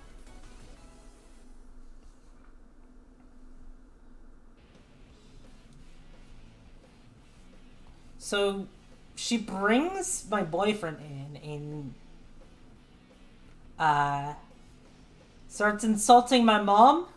And then he brings me into, this is all over text, of course, you know, we weren't in person. But he brings up my mom, like starts like insulting my mom. And then he brings me into it and starts insulting me. Um and he calls me, God, do I even want to say what he called me? Um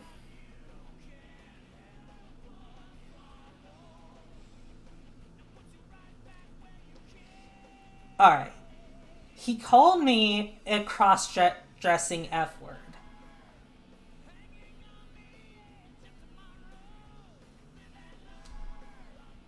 Um, and this is a slur that is, yep, okay, Mika, you get it.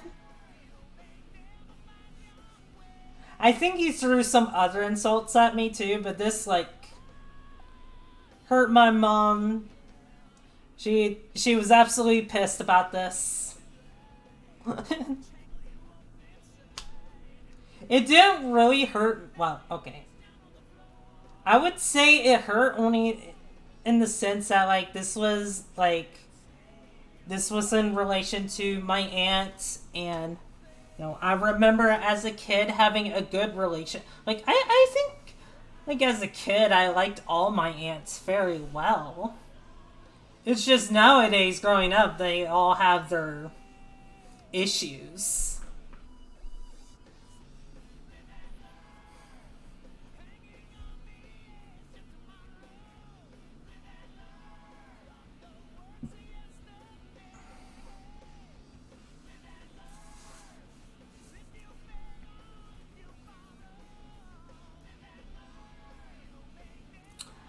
So yeah, I was doing what I can to comfort my mom while she's going through that because that's not fun.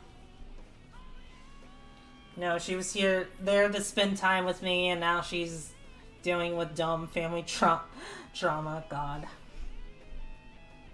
yeah. I miss my mom. I want to visit her again this year, but I'm not sure if I'm gonna be able to do that or not. It might have to be beginning of next year.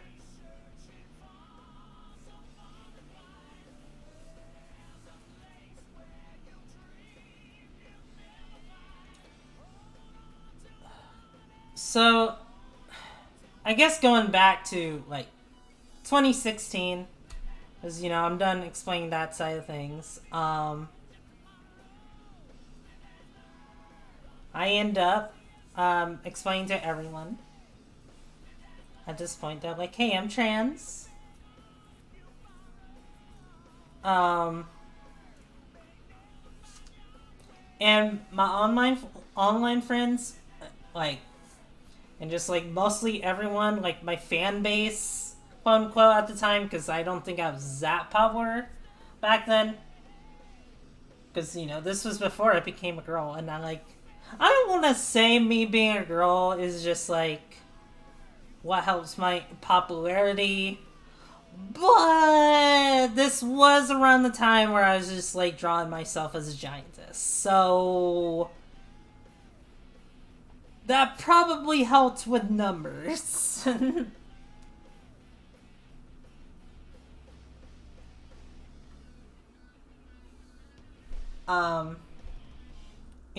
I ended up designing the persona you guys see today. Let me see if I can find it, actually, because this is... let's see.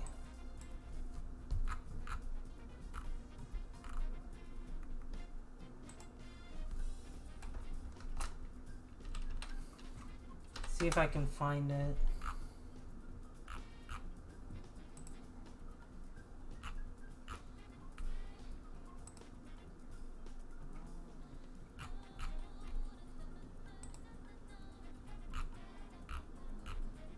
This is gonna take a while, so feel free to ask me questions or anything like that. Or be mad at my aunt. I can't blame you.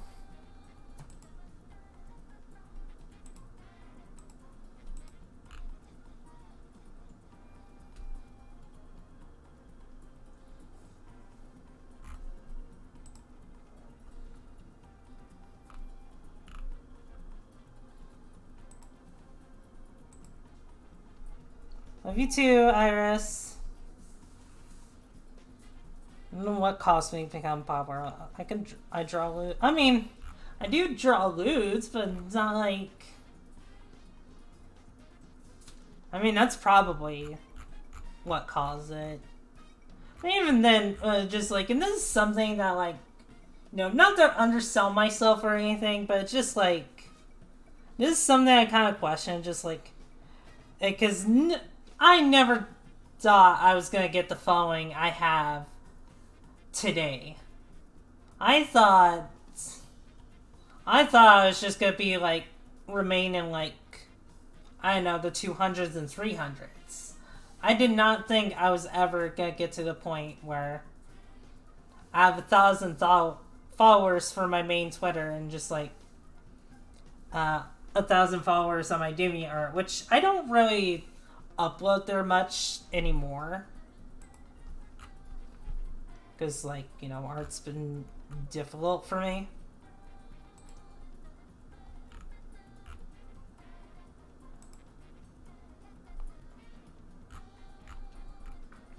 God, I have so much artwork of myself.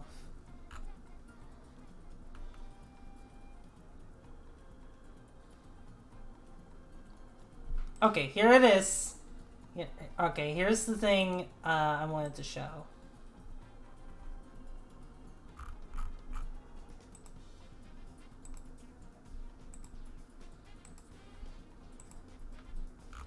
Love you too, Iris.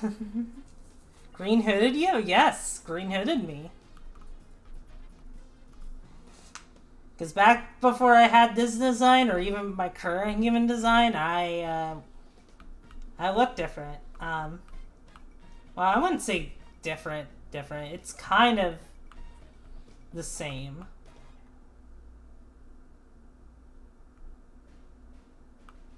Let's see. Let's use this.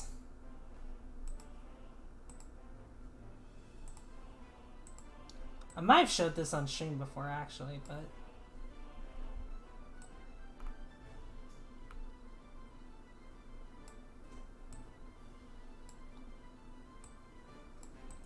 this was, I think, one of the first artworks I made of my persona.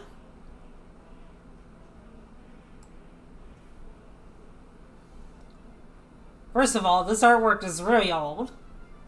And secondly, some differences with the design, as you can see. I don't have my pink dye. I'm not a fairy. And, you know, I'm wearing a green hoodie and jeans. And I based this off of my real life attire at the time.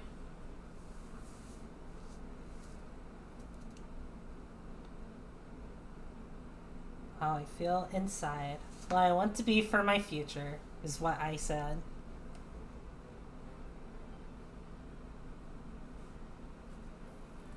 Obviously before the hoodie became very big.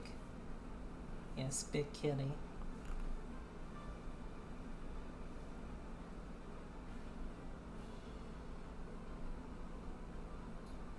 And so, her hair is also a bit more edgy. Yeah, I guess it is. Huh. Covering one eye. Yeah, I was a sucker for that one. One time. I liked it. Well, I still kind of like it to this day. But I do like hair covering part of the eye. I think it looks really cute. So that's why I went with it for me. So... And I designed myself this way because this is how I wanted to look like in the future. Because, you know, at this point, I still had short hair, or at least I think I had shortish hair, I'd say. So I wanted long hair, and I wanted to be pretty. So, for the sake of my Sona, I decided to just draw her as a girl. Like, a full-on girl. Not just, like, how I looked in real life. Because it's just, like, you know, I felt dysphoric about my appearance. How close are you to that future? I mean, wow. My boobs are not that big. I don't have blue eyes. I do have long hair, though. And I can cover part of it, my eye with hair. I just don't do that because it does get in the way.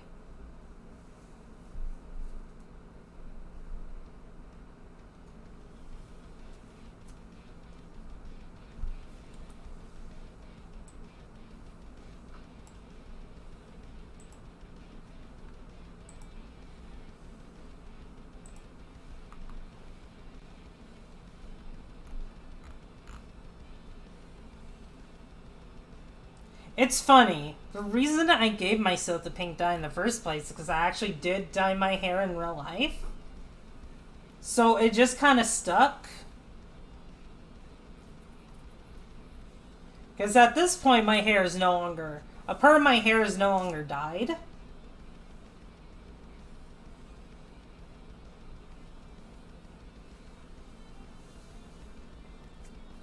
So it remains a persona-only trait. Yeah,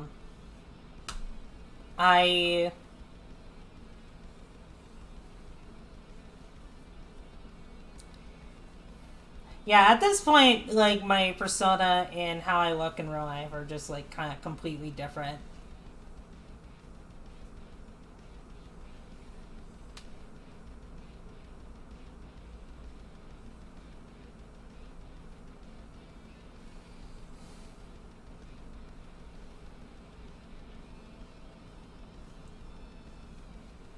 It's funny because I dyed my hair lavender, a lavender color, and I even reflected that in the earlier Duni designs.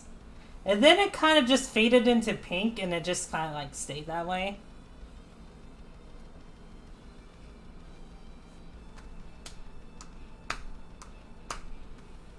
So, yeah.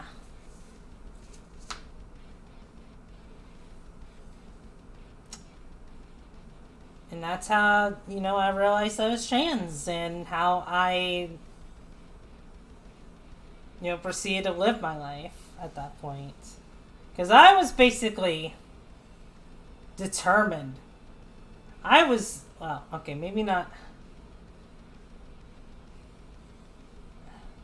I would say determined in terms of just like, no matter what, even if it takes me years, I want to be a girl and I want to go through with this, no matter what. Um,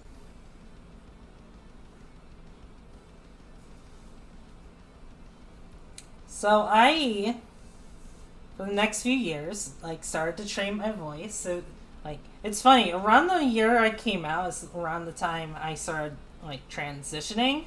So, not transitioning. I started streaming. So it was, yes, I've had like ever since, just like I was a trans girl, or like I was a trans girl. I was streaming on Twitch. That's how you got the old Pirate's Curse stream, and beyond that, um,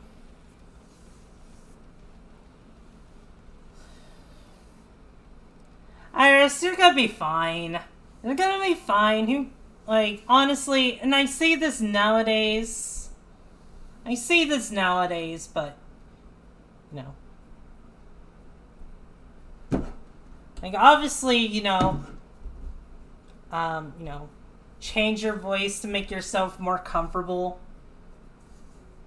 Um, because that's what I ended up doing. But I think you're gonna be fine, Iris. I don't think people are going to care. If they do care, then they're jerks.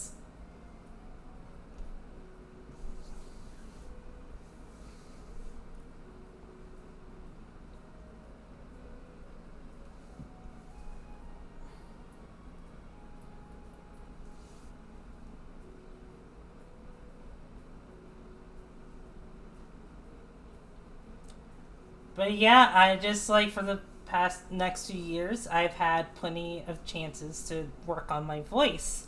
Whether that's just me streaming, um, although I don't think I was like, because I remember I mentioned like when I was looking through it, um, had that one stream where I was dedicating myself to looking at my older streams.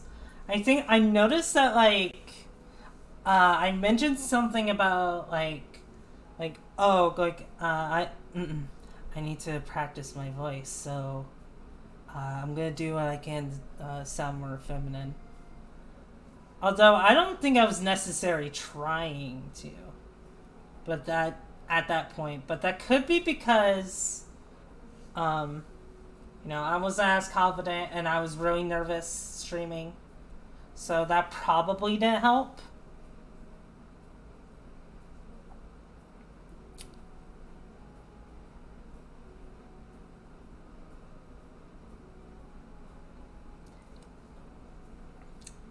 Yeah, if you don't like the sound of your own voice, then don't listen to it. Which, to be fair, like I don't think it's just a trans girl problem. I mean, it can be a trans girl problem, but I'm pretty sure a lot of people don't like the sound of their voice. Hell, I didn't even like the sound of my own voice, and that was like after years and years of training my voice. It wasn't until recently where I started to like my voice more.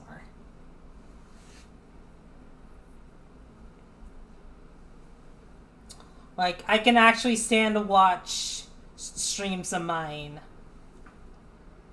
listening to my voice.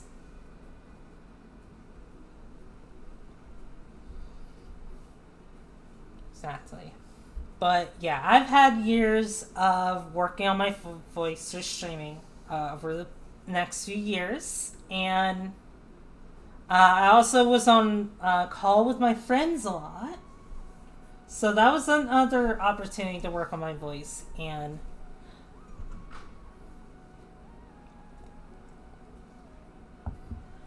I wish I recorded more of what I did to achieve this voice nowadays. Because now I'm just like,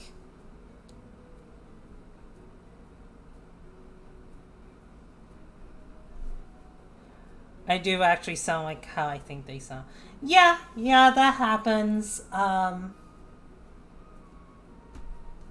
Because what I feel like what we hear when we talk versus just like when we look back at the audio is pretty big difference.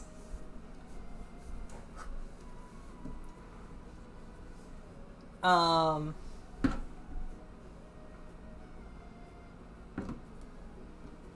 yeah, it tends to sound different. It doesn't sound right, you know?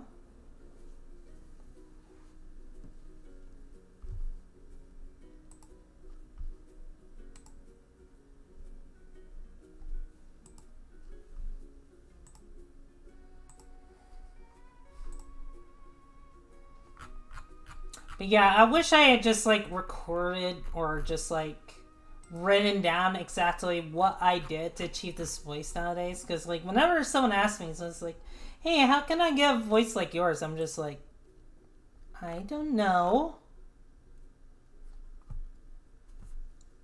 I I'm not, honestly I'm just not entirely sure.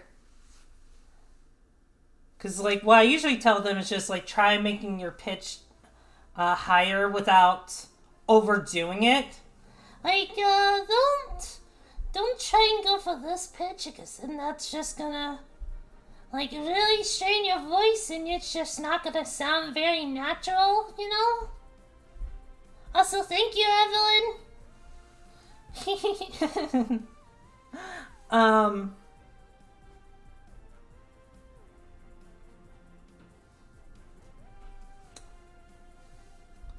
but like I remember what I did was just like just like whenever I was on call, I would try to make my voice higher pitch. It'd probably be, let's see, it'd probably be something along the line of this. God, it's hard to demonstrate though, because nowadays I have more of a feminine tone. So like even when I'm doing a deep voice, it sounds very, very feminine. I still sound like a girl. It's so crazy to me, I know.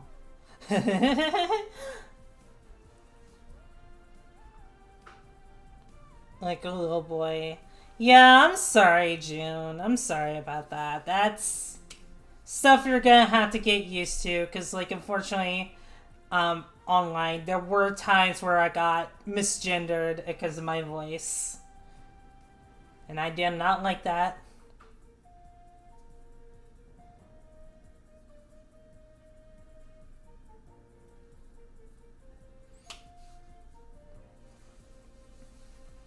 But yeah, I would try talking in a higher pitch. I would sing in the shower in a like with a very high pitched voice, or trying to get really high with my voice. And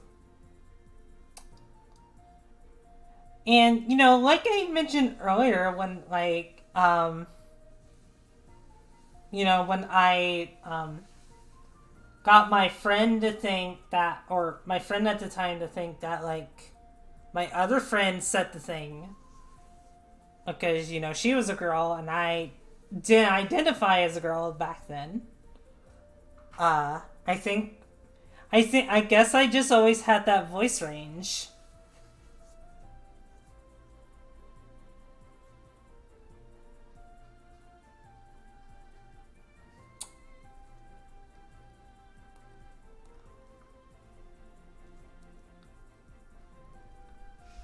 trying to remember what your voice sounded like, because it's been a good bit.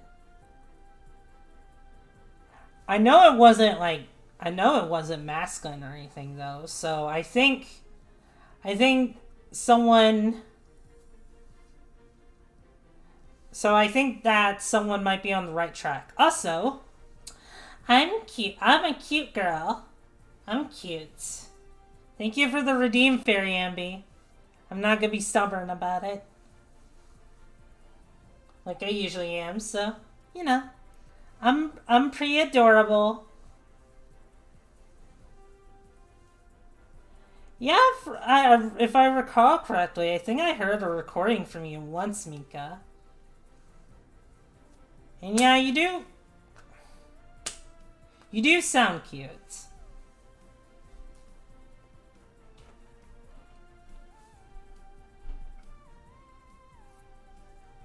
Or have a voice that turns to... Listen, I like deep voices. I don't know what to tell you. But yes, June, you sound like an adorable child.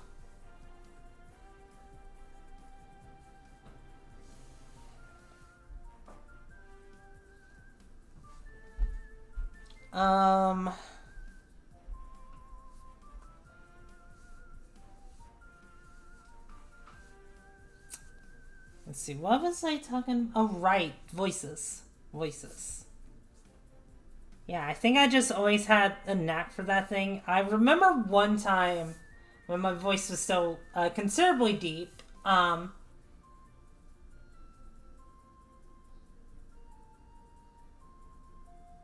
yeah. God, I need to do that. I need to start doing recordings. I'm considering getting into TikTok to grow my audience a bit.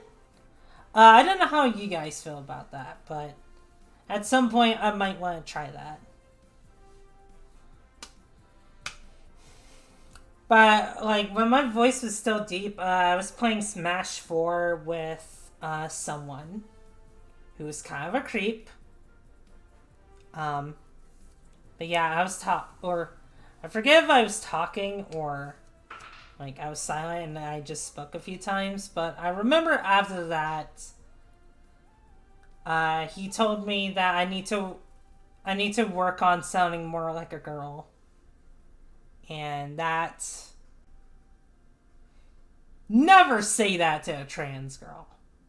Never say that to a trans girl. I mean, I would say it if they're like looking for constructive criticism or just working on their voice. But I don't know. Just don't be like you need to sound more like a girl. Because that's just rude to me.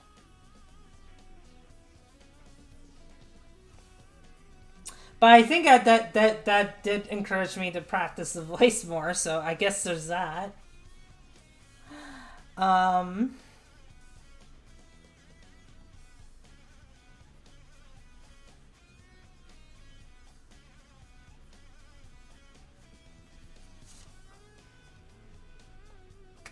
But yeah, let's see. God, what else can I talk about?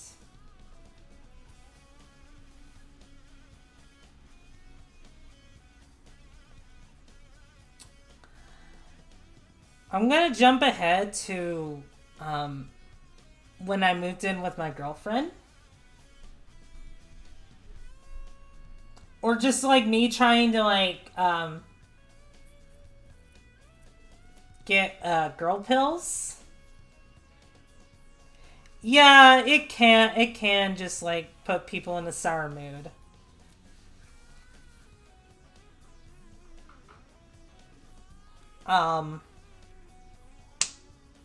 But yeah, when I was still living with my parents, I had, and I still do, have phone anxiety. I have it really bad. And I had it bad back then because I could not bring myself to call the doctor and just be like, hey, can I get an appointment to try and, try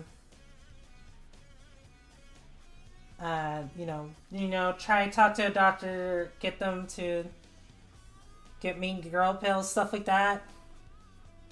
Yeah, talking on phones is the worst. It's the absolute worst.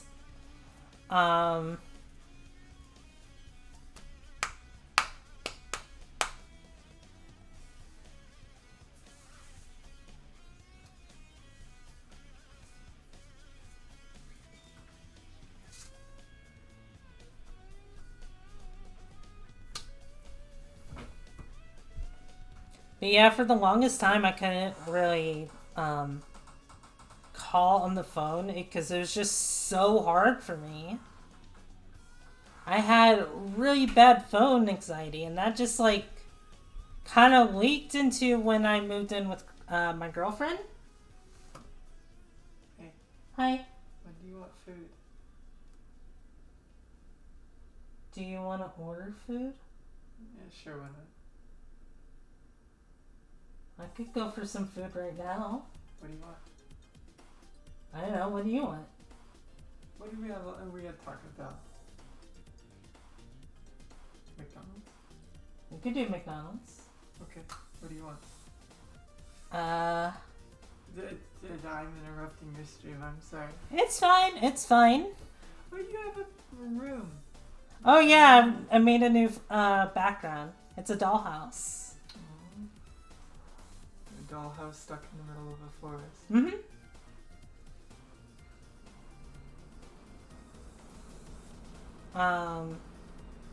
Yeah, I'll be right back. I'm gonna get some. I'm gonna pick. Hold up. I don't have the menu up. Hang on. All right. I'll tell you. Okay.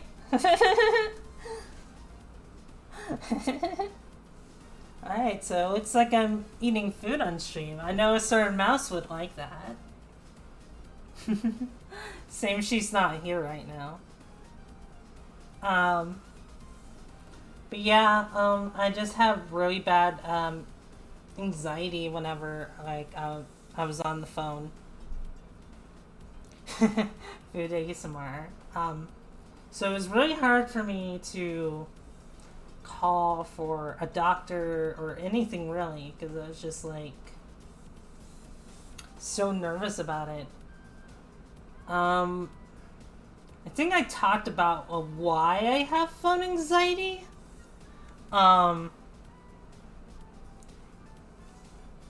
But for those that don't know, when I was a kid, I was given my first phone.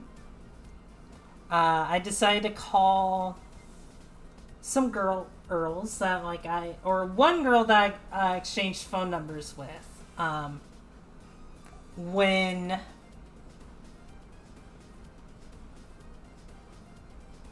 when I was in elementary school and I got my first phone. So I was out with my mom. I told her, hey, I got the girls' phone numbers. And it's like, oh, you should call them. Or something like that. So I call up the girl that I exchanged numbers with. And her mom answers the phone. Because I think it was like, oh, it's my mom's cell phone number. Or something like that. And she was just like, hello? And I was just like, and I got really nervous. And I was just like, is your daughter home? Just like, who is this? I'm just like, I'm your daughter's friend. And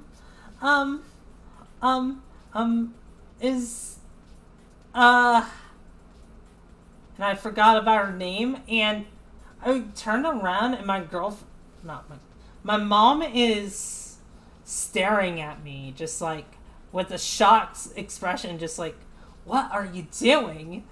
Type of expression. I'm just like, and that was just like, oh god, this is actually really, really scary. This actually really scares me to do it. So eventually I got the name right, and she said like, oh, she's not here right now. It's like, oh, okay, then I hung up.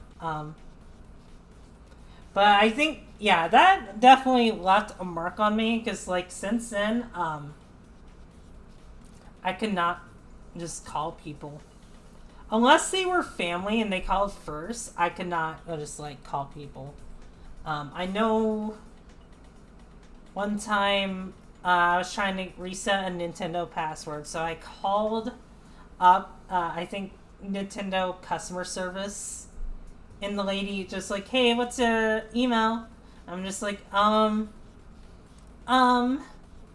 it's, my email? And she was like, yes, what's your email? Like, it's, oh, I'm sorry. And then I hung up the phone. And I felt so bad.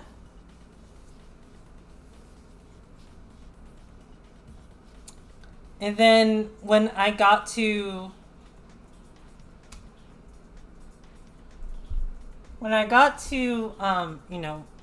it's 2020, I first of all, I had to deal with the hassle of getting a new state ID because like I wanted to get insurance for um uh yeah, I feel embarrassed too, June, especially since my email is a pretty long one.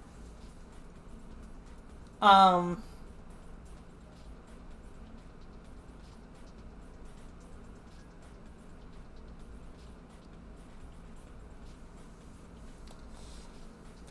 but yeah, I had to get my state ID so like I could so I can get insurance here in the first place. And that was kind of a hassle to deal with. But even after all that, I was still very nervous about calling insurance because, I have a phone anxiety and I'm just like, I was really, really scared.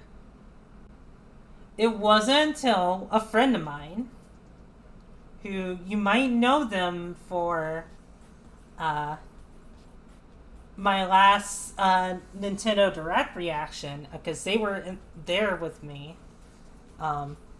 They called me up on Discord and just like, they just helped me relax, be calm, and were just like talking to me for a while.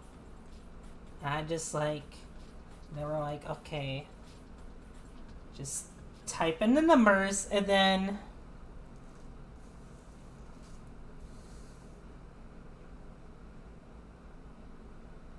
oh God, you're friends with Nia from Xenoblade? Exactly! I'm friends with Nia from Xenoblade.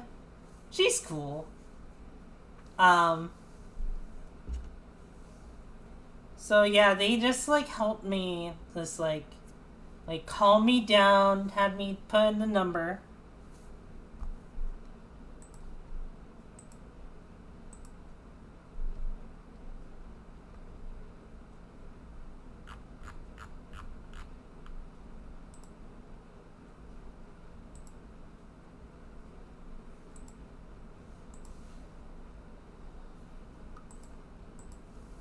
And then we talked for a bit. I was like, okay, I think I'm ready. I think I'm ready to call now. And so I called them for my insurance, and then I was okay from there. I was able to handle it. And, later I was able to call the doctor, and then December 15th of 2020, I got my girl pills. And it was a very exciting day. It was a very exciting day because I actually just I was so excited to plop those into my mouth and just start transitioning. And I've gone a long way since because I've gone curvier. At least I think I've gone curvier. My skin is now softer. My eyes got bigger. My nose shrunk. Although that might have been because, I lost weight. But my nose did get smaller.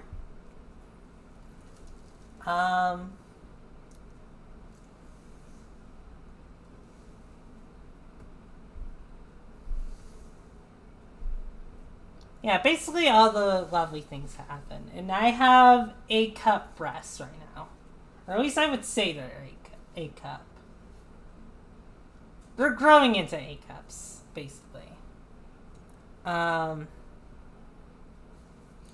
I have bigger thighs, you know. Because you guys like your thighs. Oh, and I have a bigger ass too. I have a bigger butt now. I have a lot of things that make me happy now. I love my body more now. Even if I am a little chubby. But you know, I'm starting to think me being chubby is pretty cute too, so it's not the biggest deal. And yeah.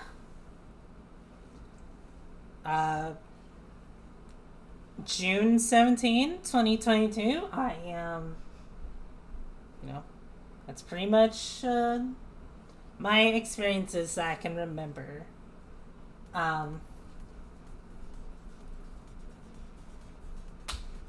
You want to order food now?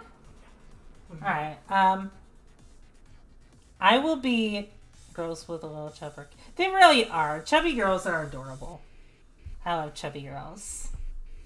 Hey, don't touch my chub.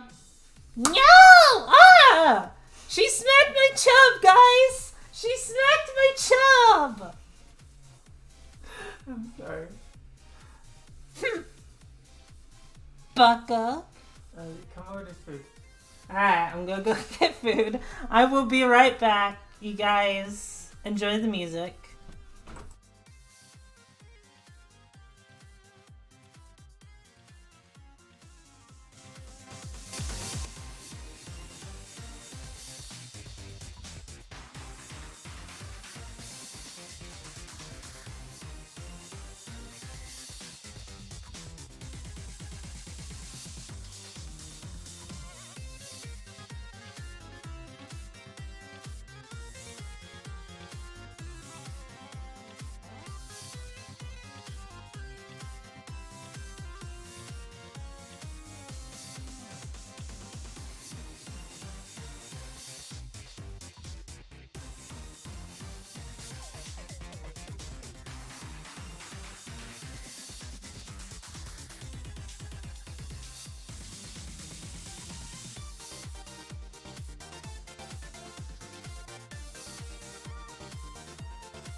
I am back. Let me turn the song down. Yeah, my girlfriend's pretty great. But, yeah, that is... Oh, yeah, another thing to talk about, just like, good, side effects of taking estrogen. Before I took estrogen, I was going a little bald. I was losing some hair in certain areas. I was really scared of that because I was just like, I don't want to be bald. I don't want to go bald because like I worked hard growing my hair out at that point, so I didn't want like lose on my hair. But since taking estrogen, I kind of just like gained all that back.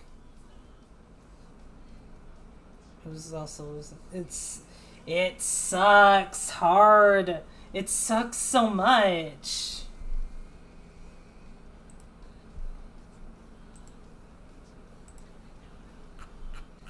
Just losing that hair you worked so hard to grow out. Which, you know, it's not like I lost all of it. It's just like I was getting a bald spot and it just like wasn't fun. But since being on estrogen, that hair started growing out, so I'm not sure if I still have the bald spot, but like it's either not there or it's just barely noticeable. No.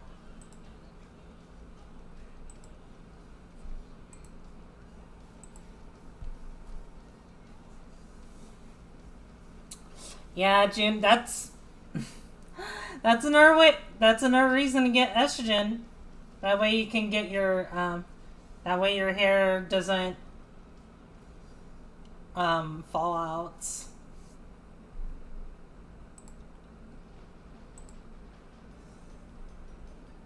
But yeah, I'm back. Got my food. We're gonna have McDonald's.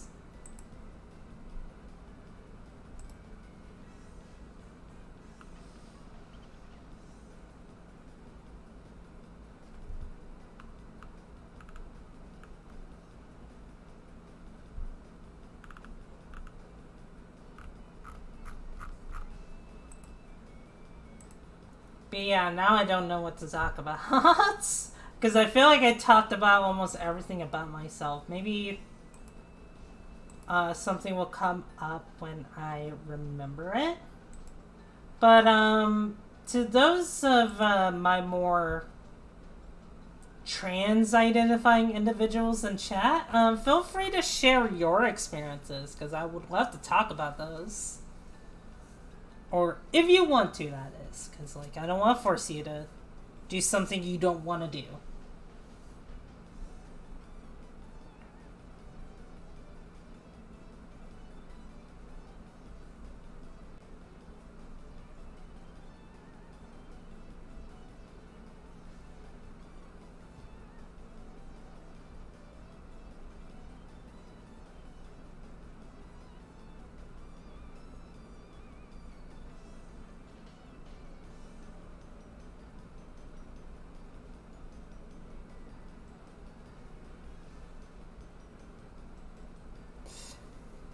Could talk about dysphoria.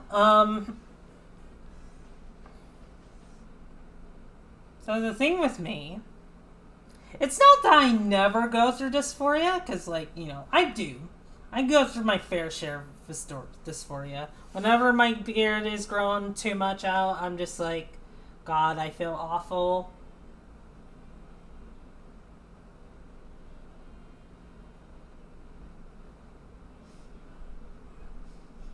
Or they go, ew. I'm sorry, Ambi. That's not fun. That's not fun. That sounds really annoying, actually. You know, like I said, you know, things shouldn't be gendered. Like, you know, I know you're wanting to be a girl, or you're gonna be a trans girl, or You're a trans girl. What am I saying? You're a trans girl. But people shouldn't be gendering stuff like that because it's just annoying.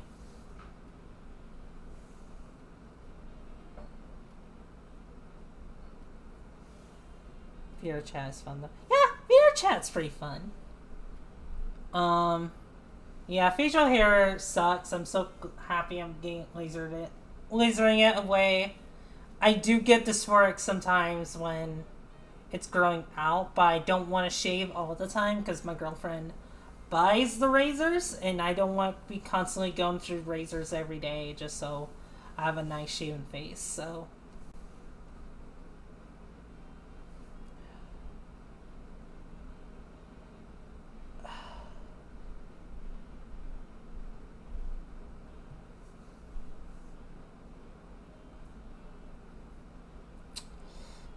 yeah, yeah, coming out can be really scary. Because there is a good chance that, like, if I had come out, like, if my family was a lot less supportive, they probably would have hated me. Which luckily, my parents, no matter what, always loved me. Even when they found out that I was just like, I was trans. Oh yeah, I guess that's another thing to talk about. Yeah, I wish it was easier, but people are just butts. Yeah, I'm lucky to have the parents I have, even if like one of them put me through hell at times. Cause like compared to just like other people's parents, I'm just like I get angry just like thinking about my girlfriend's parents because it's just like how can you treat your child like this? Which granted they don't know she's trans, but at the same time it's like. But even besides that, that's just like, why are you guys like this? Like, why is it so hard to treat your child with love and care? It's not that hard. Like, literally the other day, like, I saw some screenshots of, I guess, parents who were just like, man, who just like, I can't tell if they're just trolls or just like parents being awful parents. But, I've heard some screenshots like of like parents like, just admitting just telling their child is like, hey, I wish you were never born. I'm just like, why the fuck would you say that?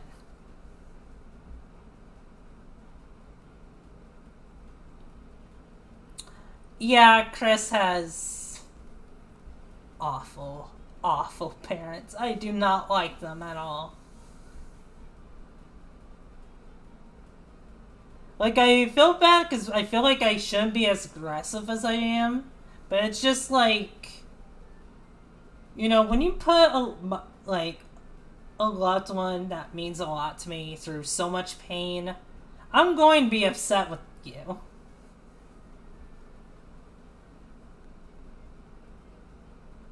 It's very evil.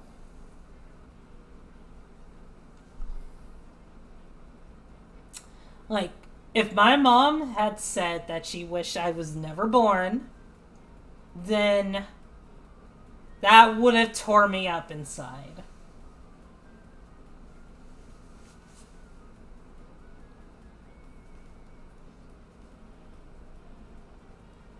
Yeah, I don't like that phrase. That's just like, thanks.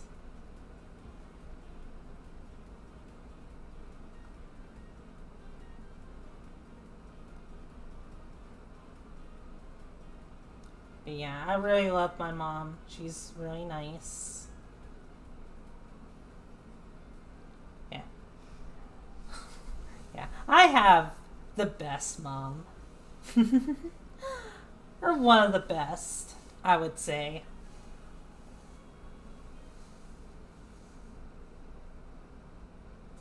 I remember when I went out with my mom.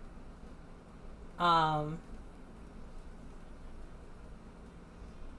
I remember when visited my mom and like family last December. Um, we were driving by the snowman, but the snowman was just like different and like it was an inflatable snowman, and my brother was like, "Hey, look to the side of you," and my mom was just like, "Wait, what?" And she just looks to her right, and she sees that the snow inflatable snowman, like, so his nose is missing, and his his nose is on his crotch, and there are two snowballs underneath, and he has just like a smug look on his face, and she just bursts out laughing. Like, that snowman has a penis. That's awesome. I'm just like,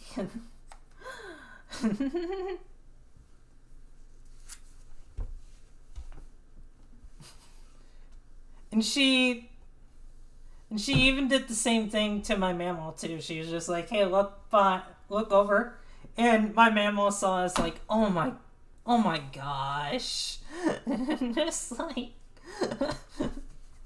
She wasn't as enthused as my mom was, I remember.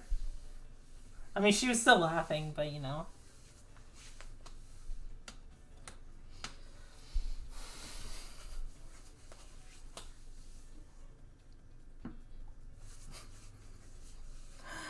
Uh yeah, I miss my mom. I should probably call up her again soon or check in on her.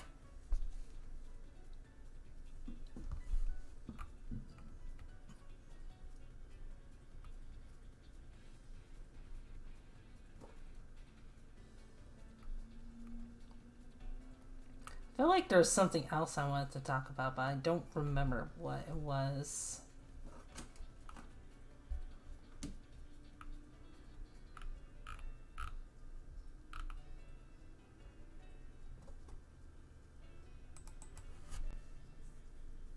Yeah, she's really sweet. That's probably where I got my kindness and my generosity from. I don't know. There's a lot of things I get from my mom. Like,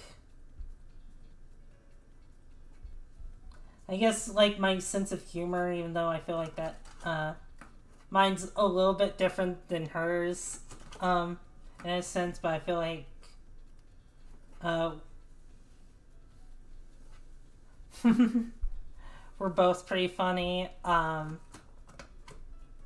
have her hair. I have my mom's hair, especially like when it started growing out. Um, and I have my mom's height. Also, hi Trixie. How you doing? Yeah, good supporting moms are the best. They are. I mean, obviously, if they're supporting, they're gonna be good. But like, supporting parents, like when you're trans, is great.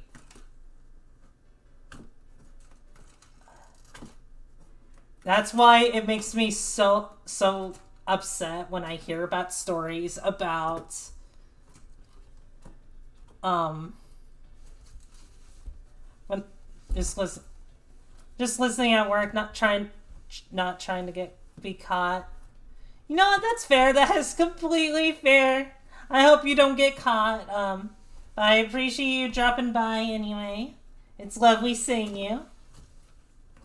But yeah, that's why it makes me so upset when I hear about parents that just like, you know what? Not even just like in a trans, like, being transporters, but just like being dickheads in general. Just like not treating their kids very well. I'm just like, what the fuck? Why are you like this? And I'm not saying my parents are perfect, but, it makes me a lot more grateful to have them. Your mom is also a 5-inch fan. I was talking about my human height.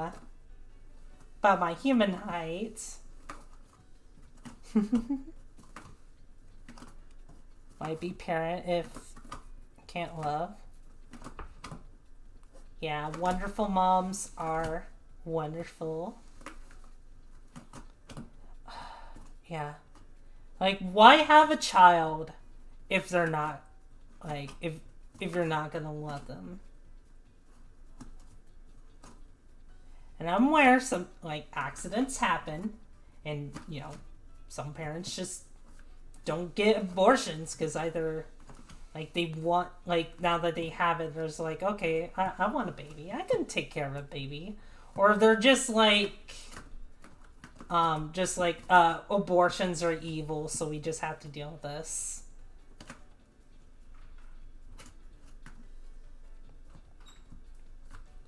But yeah, some parents just should not have kids. Is food here? Yep, thank you. Yay, food. Wonderful food, it's here. Expect a caretaker or a reward in turn if they... Yeah, that's messed up.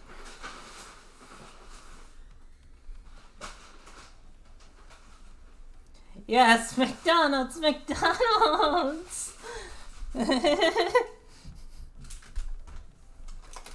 Cookies. Yay, cookies, thank you.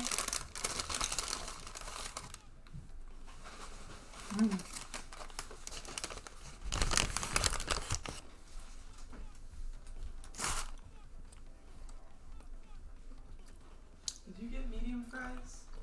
Hmm? You get medium fries? Medium or large? Medium. I'm pretty sure it was We medium. both got the same thing. Right?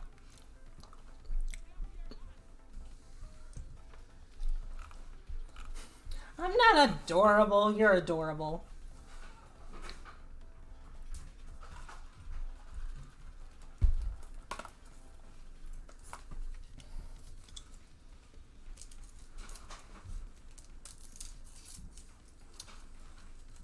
But yeah, when I get a kid, I don't want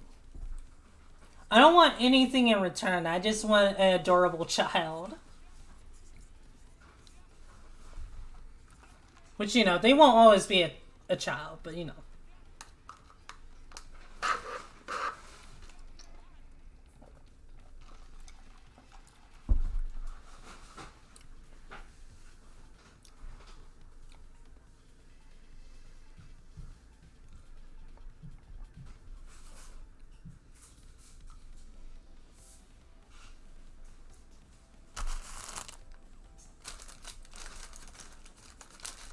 If my kid wanted to be trans, it would be really silly if I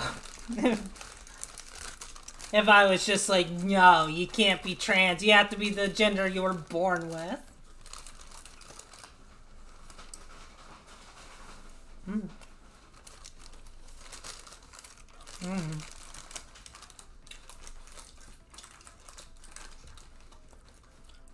I mean, sure, I might be taken aback from it, but... But granted, as long as I have the possibility that my kid would become trans, then... You know, I think I'll be okay. My kid deserves to be happy, so...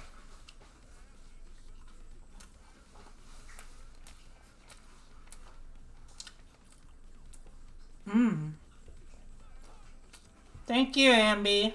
It won't be for a very long time.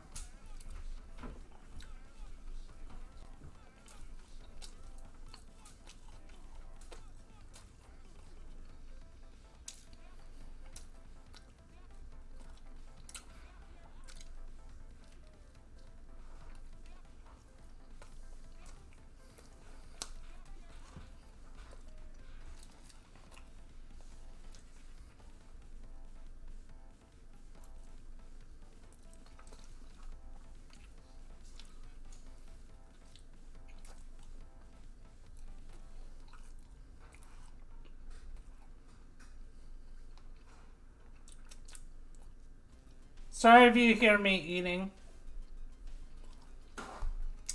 I know some of you guys don't care, but you know. Just want to throw that out there.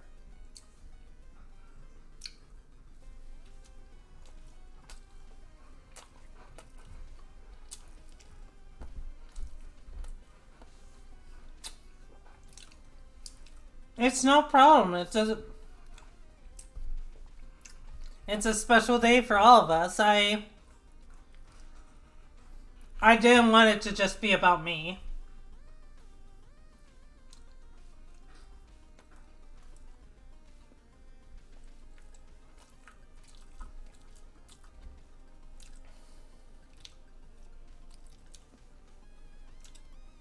Yeah, I might have to adopt or see if a cis girl can carry my baby.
You have a soft booty. Oh, that's cute.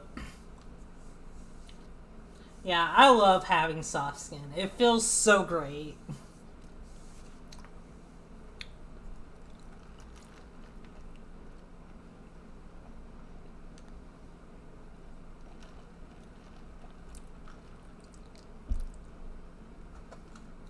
I forget if I showed my mom just how soft my skin was when I was visiting.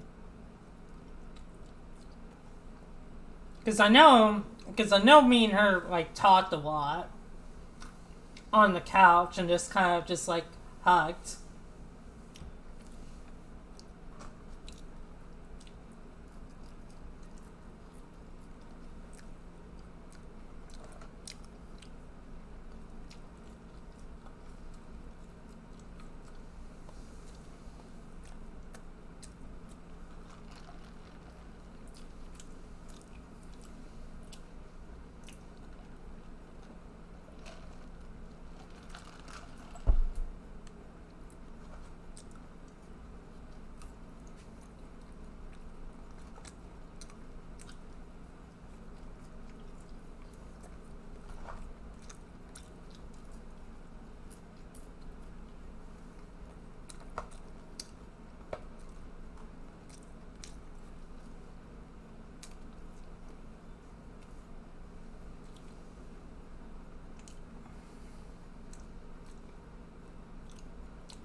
Out of curiosity, not really trans related, would you guys consider to be the best fries from a fast food restaurant?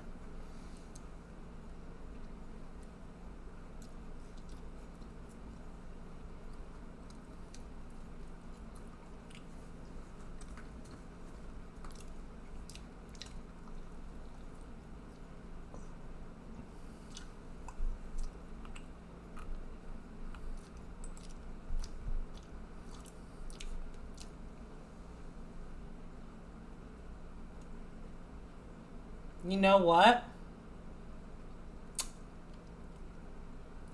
I have to agree with I can't. Well, okay.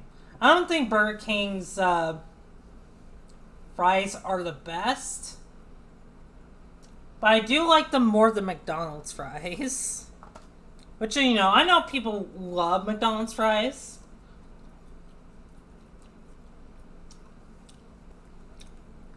But I like Burger King's and Five Guys' fries more than McDonald's. I would say I probably rate McDonald's higher than Wendy's because I do not care for Wendy's fries.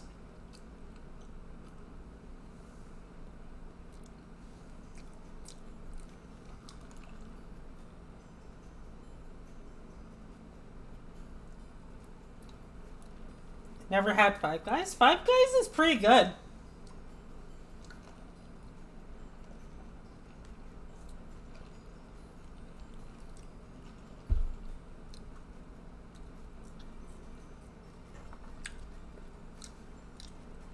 Thick fries are pretty good.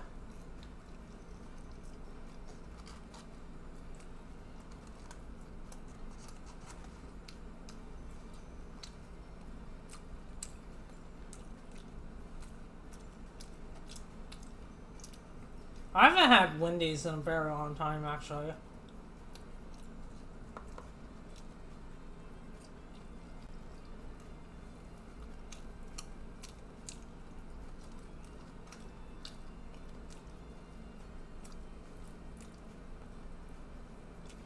Yeah, I like steak fries.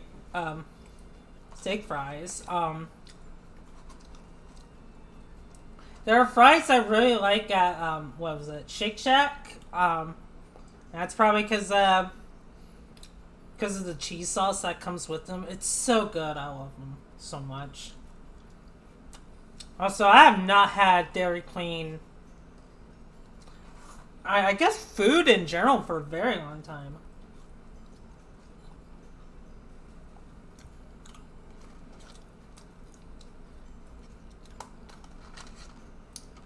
Like the restaurants I eat the most from are McDonald's and Taco Bell.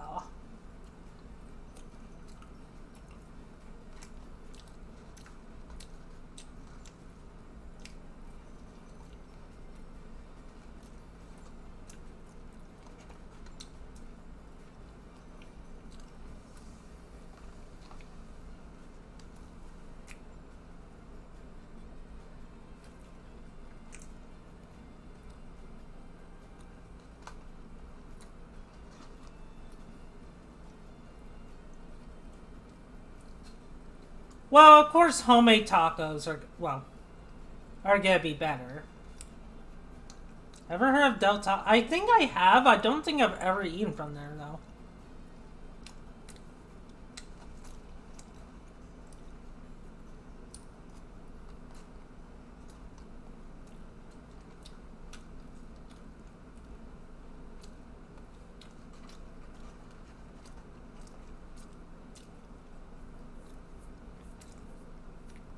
I would agree homemade tacos are better than Taco Bell tacos, but I've also have not had a homemade taco in forever. Oh yeah, I'm not on the West Coast. I'm on the East Coast, so.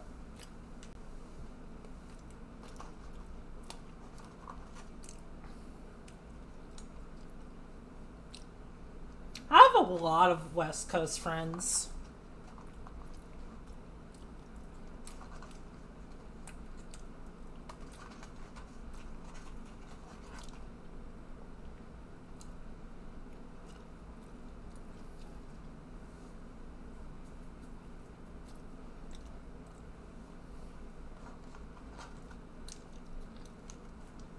Mm.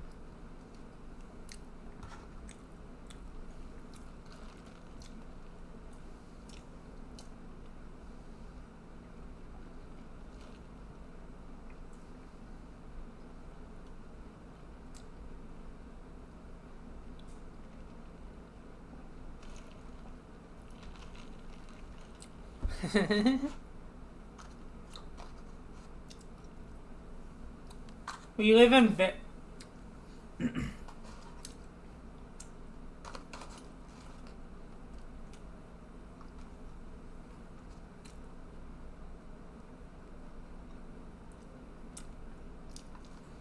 I don't know how many Midwest friends I have though.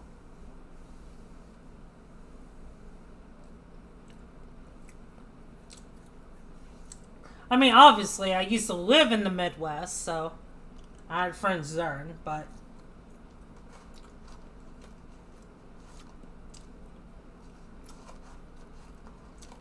yeah, I would say I'm more in the north, like somewhat like northeast area.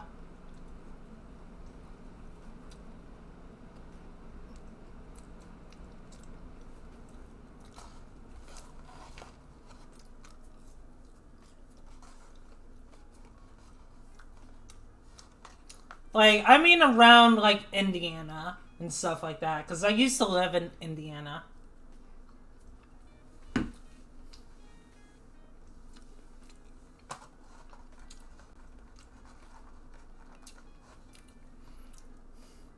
And I feel like, living in Indiana is really not popular because, like, I don't see a lot of people from Indiana.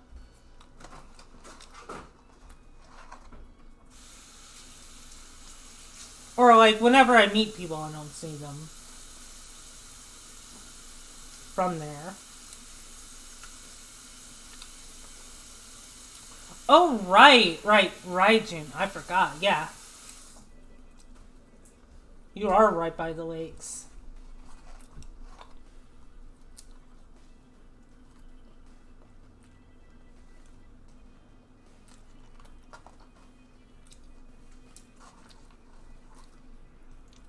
I mean, I guess I can't blame people for not living in Indiana since it's kind of really boring to live there. They are close to swimming, by the way. Well, I wasn't really planning on swimming in there. I almost drowned at a lake once. I don't think I need to almost drown again. Or drown for real.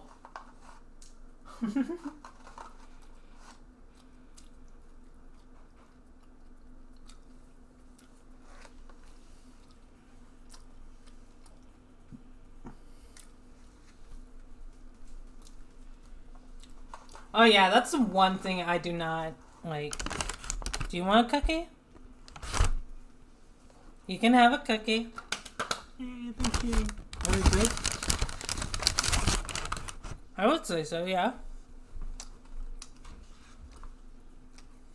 But yeah, that's the one thing that I do not like. I don't feel like I'm missing out is the West Coast weather because I don't care for the heat all that much. I prefer it to be nice and cold. Sure, it gets really, really chilly, especially during the like winter times. But I'm just like, yeah, I'll take that over getting hot any day.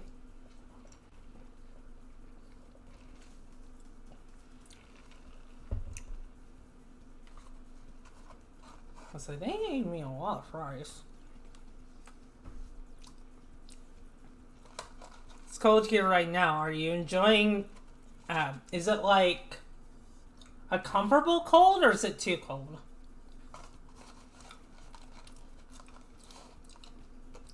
Exactly. When it's a winter time, I love just being bundled up in blankets.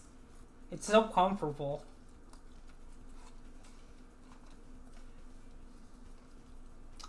Sweater weather. Ah.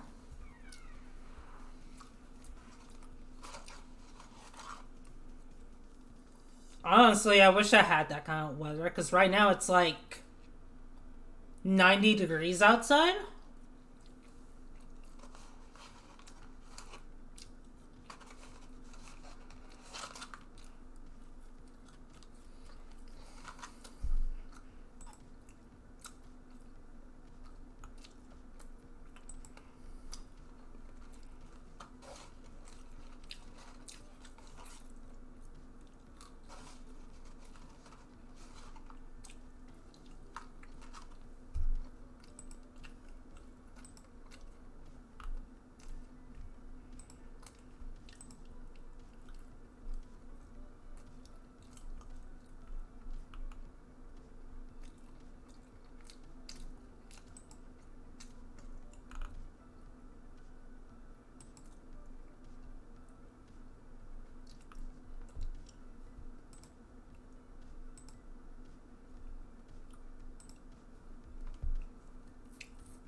Wait. June, you wear hoodies and... June, you mad lady. What? I couldn't do that. I would get cooked alive in that kind of weather.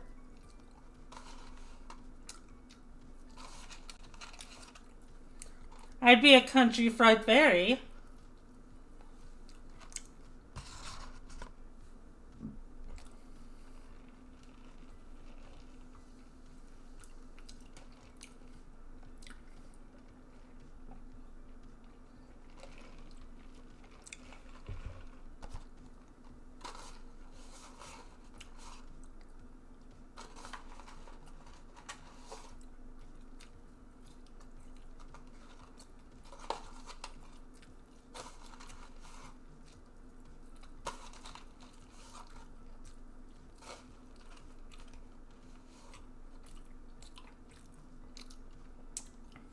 Oh, get sunburnt easily? Oh dear. That's understandable, but that's gotta be really hot.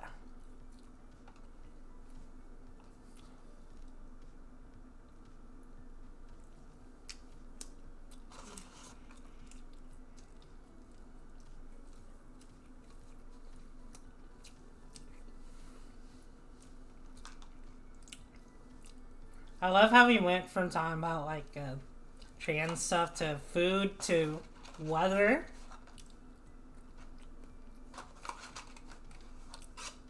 Not that that's an issue, because, you know, I'm done talking about myself at this point, so just want to have a chat with you guys now.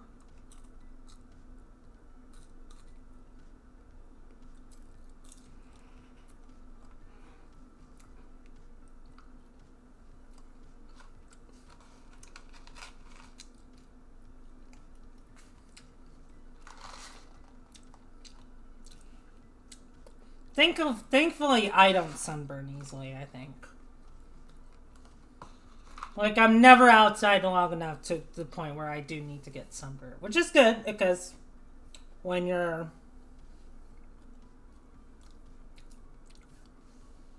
getting your face lasered, getting sunburned isn't ideal.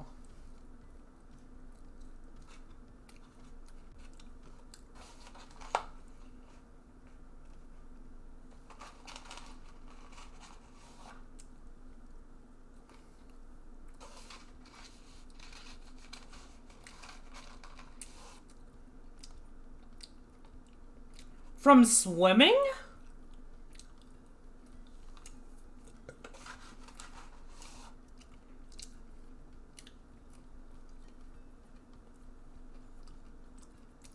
Like, were you poking out your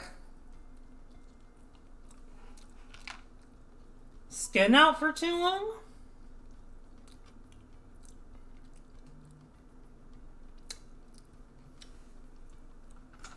Yeah. Yeah, I already goes through enough pain. I don't need to get sunburnt. Which, to be fair, I get gel put on my face, but it's still not fun.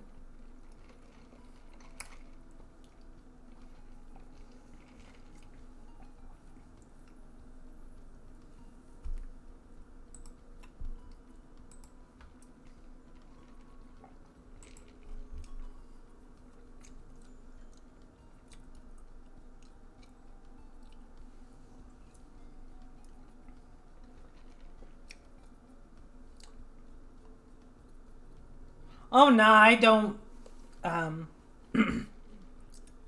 don't touch it unless, like, after the procedure is done, and then I just, like, wipe it off.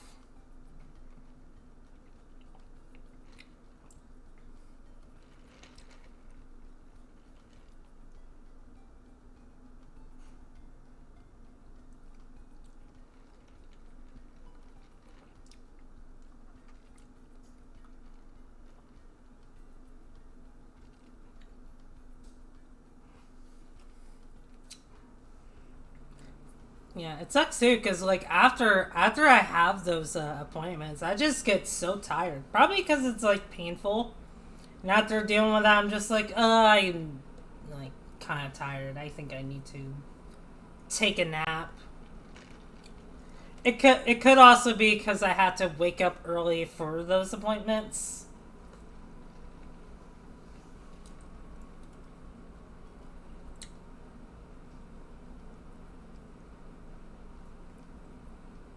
The skin is still. Oh God.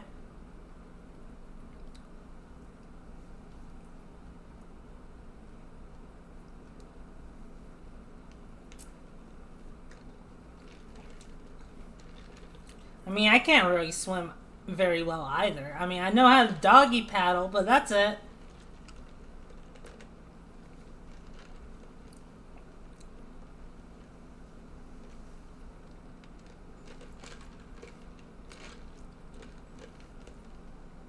That's about all I know.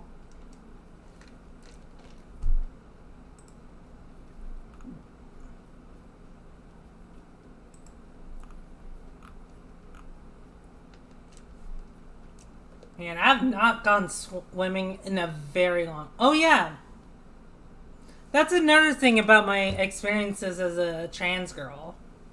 Um, in high school, I would have to go swimming. Um, and because I realized I was trans, I was a lot more dysphoric about my body. Looking back, I should have just like worn a shirt, but I didn't. So, like, whenever I went swimming, I just had to like deal with me being uncomfortable. So I would go through all of that, and once all that is said and it's done, I would grab my hoodie and just like wrap that around myself. So, like, well, one, I wouldn't be so cold, and two, just like cover my body up so other people can see it, even though I exposed myself earlier.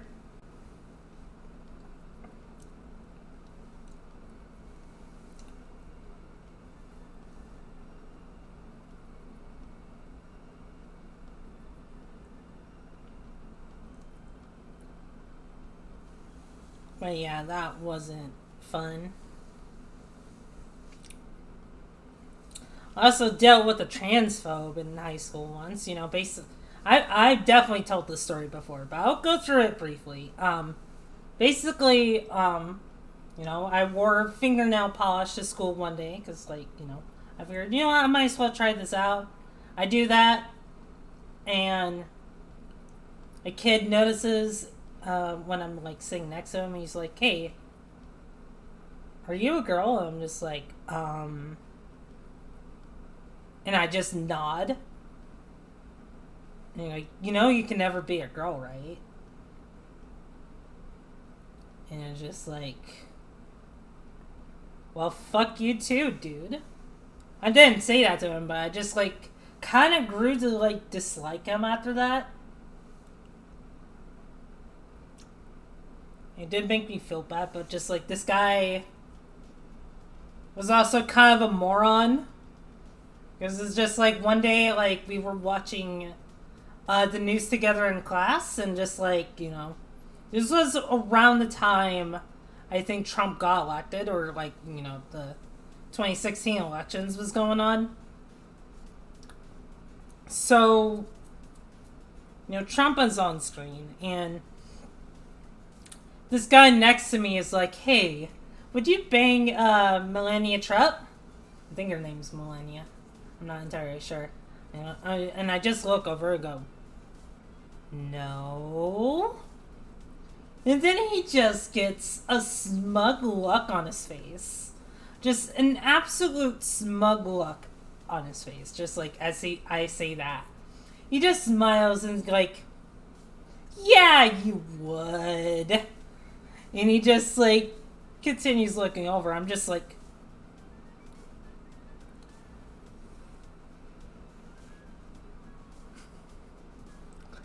yeah, yeah, yeah.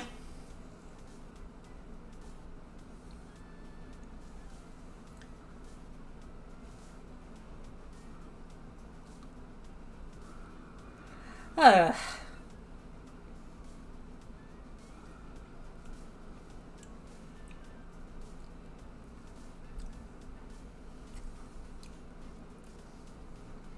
Like, I did not deal with transphobia often since I didn't really come out at school. The only times I came out was to with a personal friend of mine who still treated me like a boy anyway, and that sucked.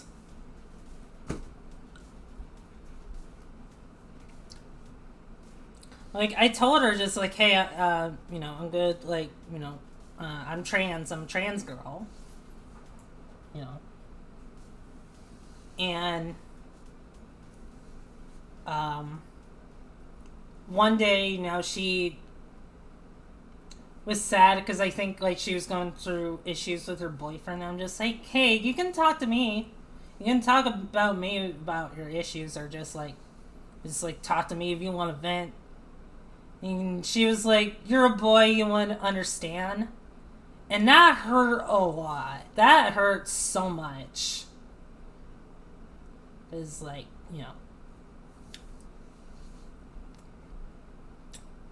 First of all, just cause, like, even if I was a boy, I would have still, I would have still understood.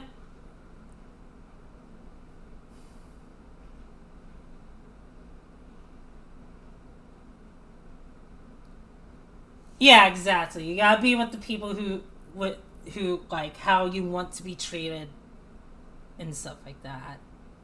Just like my online circle of friends, basically, because they treat me like a girl, but IRL friends not so much. Um,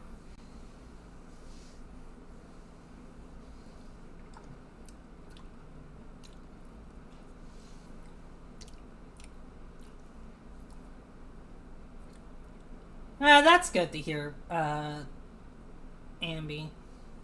But yeah, she just like still considered me a boy, and that just like really hurt. It was just like, I came out to you because I trusted you, and you're treating me like this. And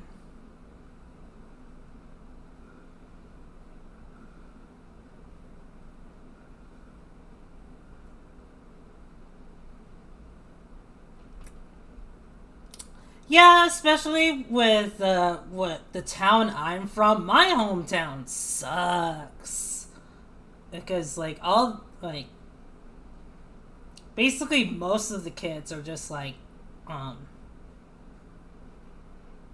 like Confederate Republicans, or however you call them, because like my hometown has a reputation for being racist. I don't know if that would still apply nowadays, but like it has had a pretty long bad history of being considered a racist town. And me and my girlfriend, like when she visited me, we were going around town and we saw like some Confederate flags around the place. And I'm like, yeah, this is the kind of town. I'm sorry about that.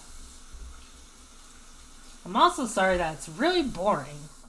Along with just like anything else around Indiana is kind of boring, honestly.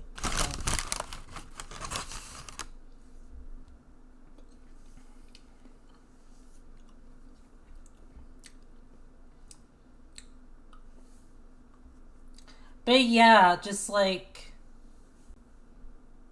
yeah, I didn't quite trust my friend after that when she did that, and then like I guess I technically came out to a teacher. I guess like I guess I came out to teachers twice actually. Um,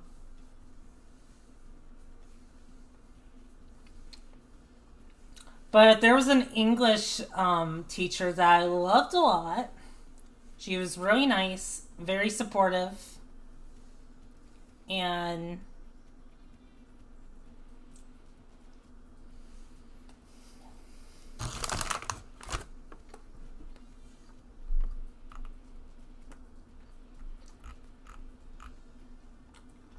And yeah, I wrote in a journal one time that's like,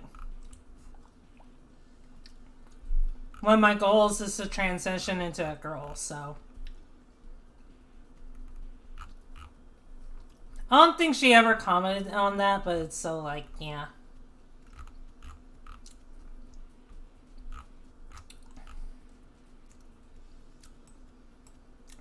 I am friends with her on Facebook, actually, so. When I came out on Facebook about me being trans, she said she was proud of me, which is pretty nice. And I hope she's doing well nowadays.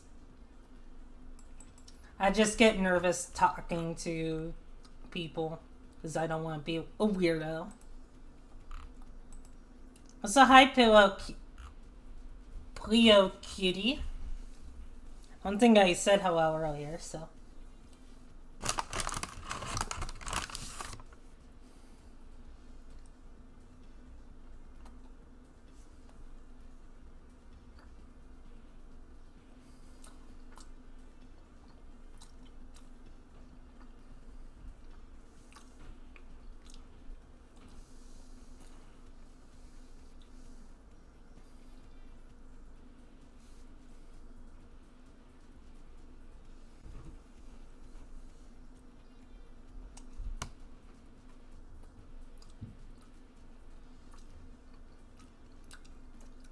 Oh, thank you, June.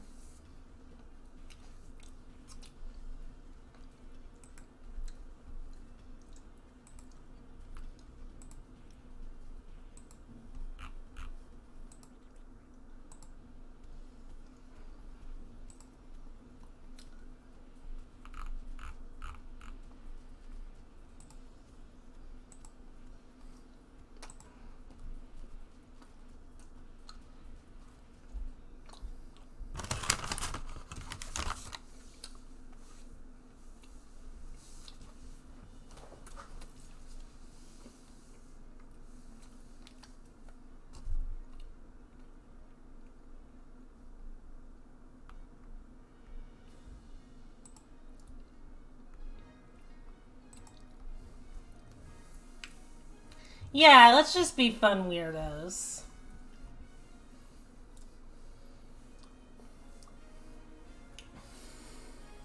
Being a weirdo is better than just being a normal person by society standards anyway, so.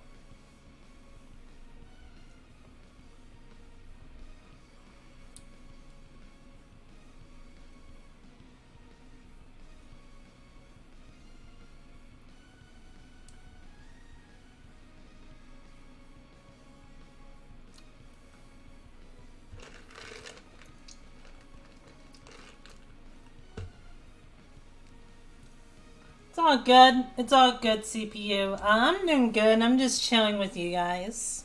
I'm having a fun time.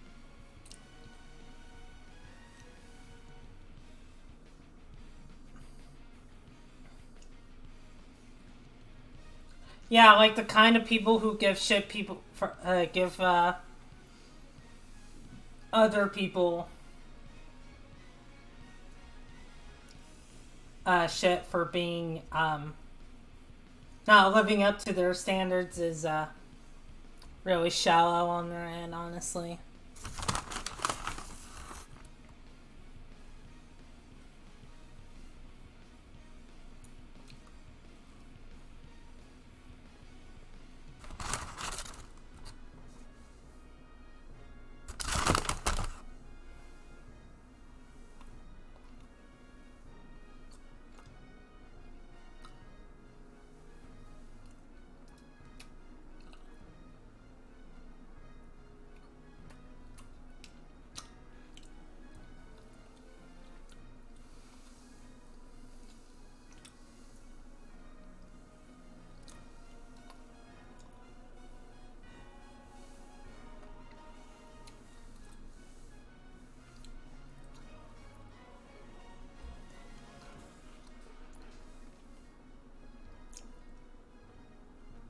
This is true, CPU. Just like we're all different.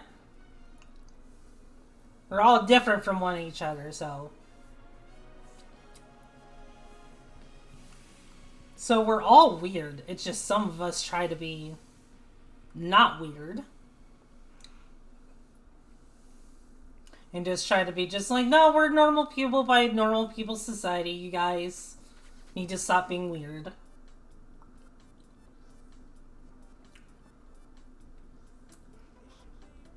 Of course, you also have the opposite end of that where we just have weirdos who are too, I guess, weird in the sense that they're kind of creepy. Which...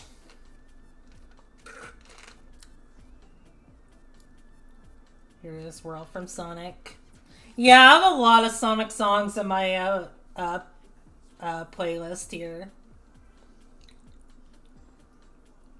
Can you tell I'm a really big fan of Sonic?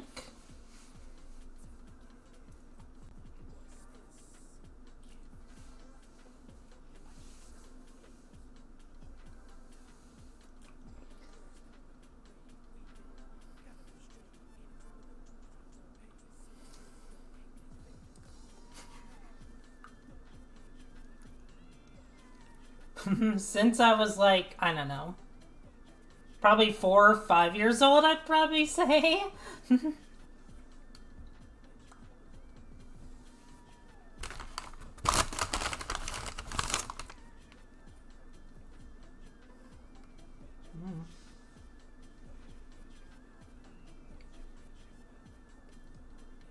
Sonic is great. I love Sonic too.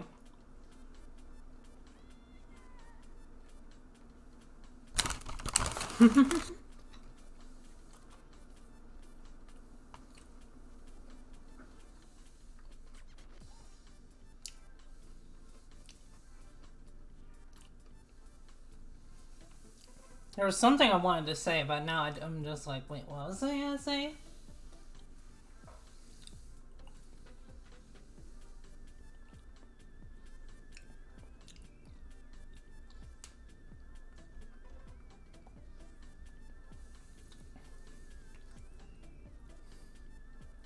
Yeah, Sonic is amazing and will always be important to me, no matter how the games turn out.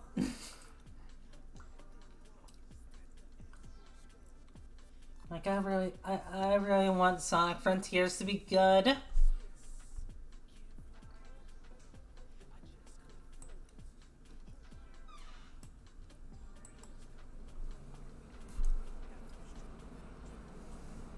Yeah, it'll come back to me eventually. Sonic Underground, Sonic Underground. They made a vow their mother will be proud. I forget the rest of the lyrics.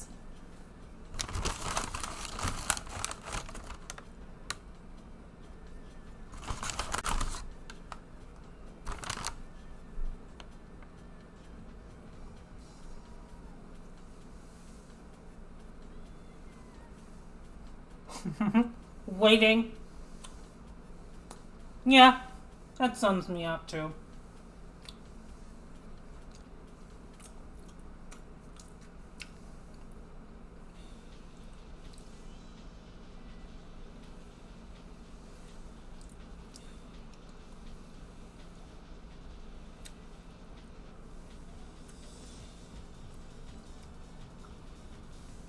I watched Sonic Underground when my dad would,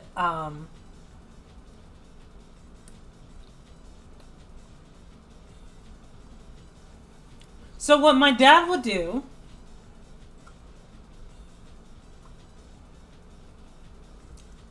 he would... We would rent, like, movies and, like, TV shows from Netflix back when they still had a mailing service. And he would take those DVDs and basically burn a copy of them into CDs.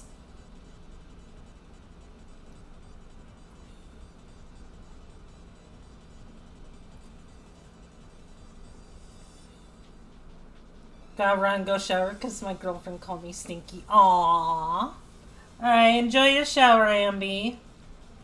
But yeah, he burned uh like DVDs into like CDs and stuff like that. Alright, later, Ambi. Thank you for jumping by. It's true, I did call her Stinky. Aw. That's cute. But yeah, my dad would burn like things into like CDs, so I was able to. Oh, thank you for the follow, Serena Harumi. Yeah, my stream is going well. I'm just having fun relaxing with you guys.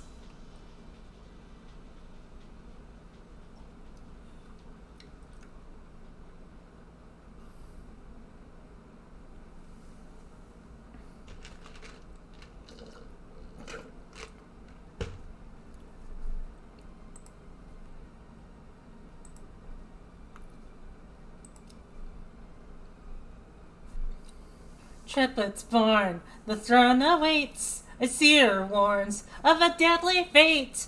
Give up your children, separate. Bide your time, lie in wait.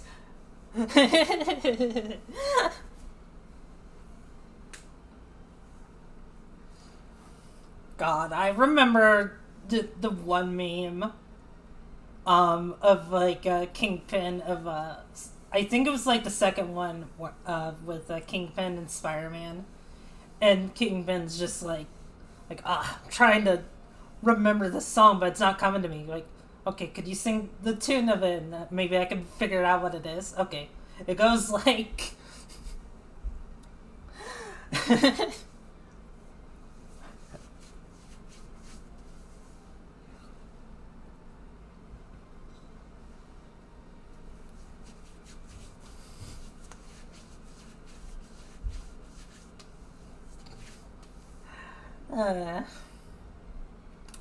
But yeah, as a kid, I just I enjoyed Sonic Underground, and I also enjoyed the Sonic OVA because the Sonic OVA is really really cool, and it's so one of my favorite pieces of Sonic media to this day.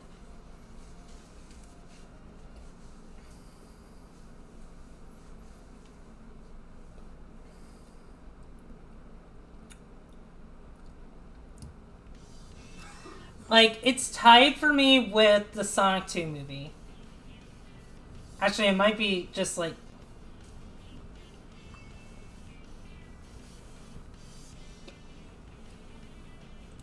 It might be just like a little higher than the Sonic 2 movie, but that's probably just because of nostalgia bias.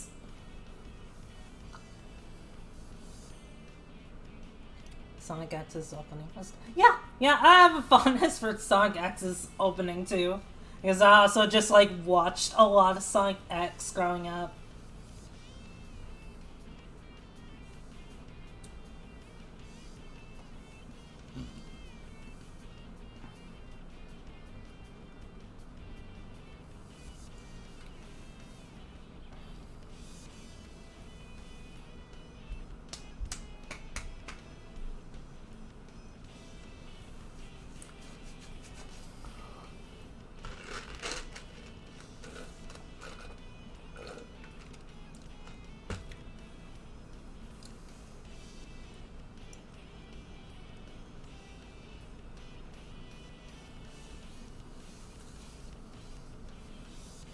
Yeah.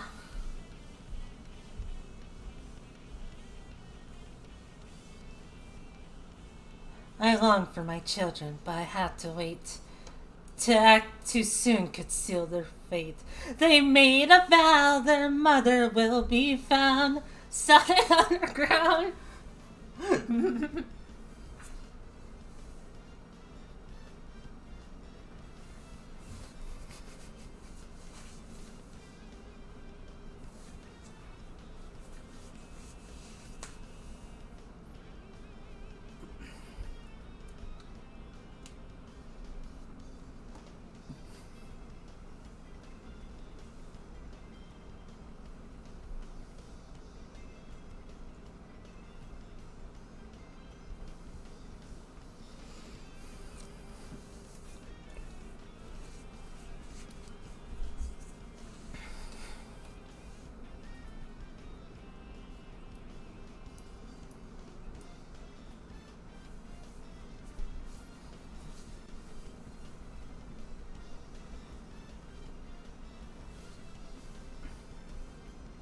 Also, I really like the Sonic Heroes soundtrack.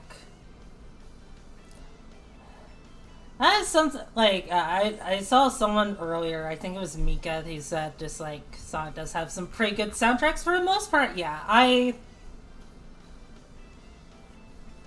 don't know how to feel about like Sonic Frontiers going for a more ambient soundtrack because on one hand it fits better. On the other hand, we're not gonna get like the most funkiest tracks if that makes any sense. At the same time, though, if it's anything like what's that one song from Sonic Lost World? I think it's like Sea Bottom Rogue or something like that. Sea Bottom something something. If it's like that track, then I would not mind because it's just like, cause that's a really beautiful, calm, music to listen to. I guess same with some of the nighttime themes in Sonic Unleashed. And you know, the music we've heard so far from Sonic Frontiers hasn't been bad either. So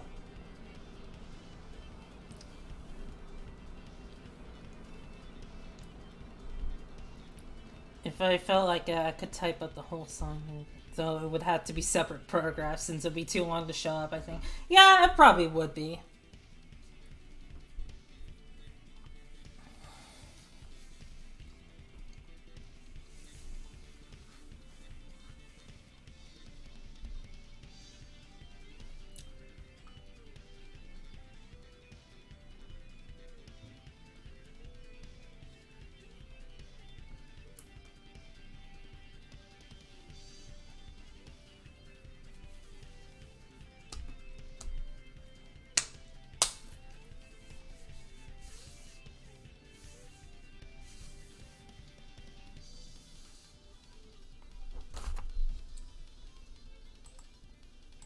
I need to read more of the Sonic IDW comics. I'm in the middle of, or I think I'm at the beginning of the Metal Virus arc,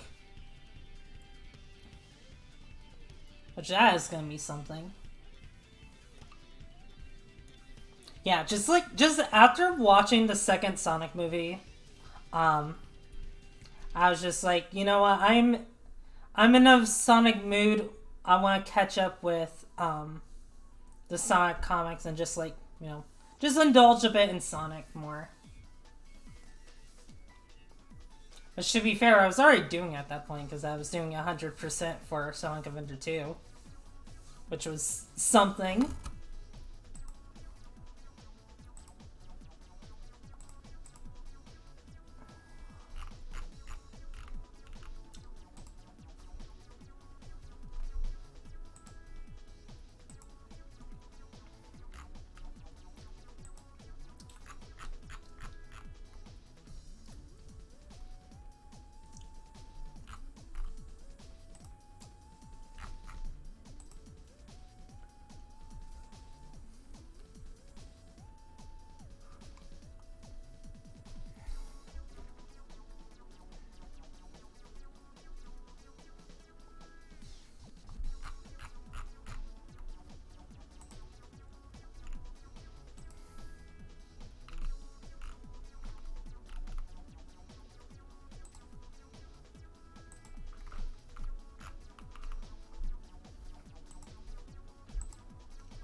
Oh, they have a comic book pass? I did not know that.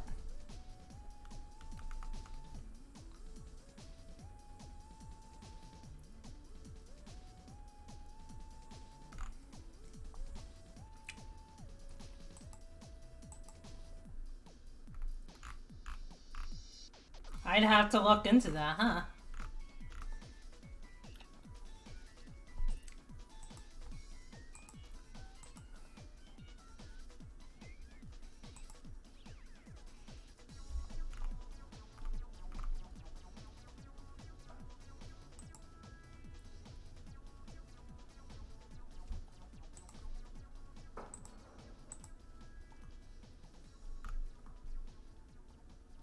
Hi.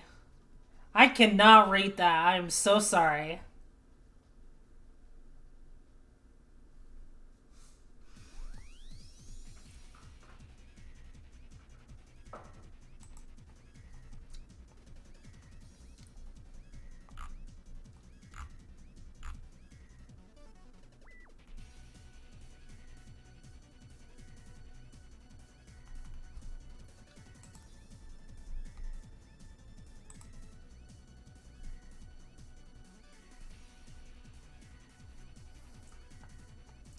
Yeah, I can't wait for my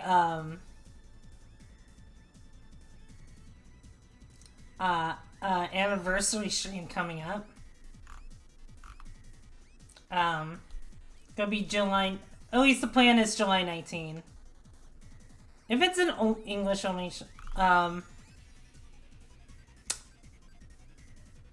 mean, I tend not to like block people out depending on just like what language they are.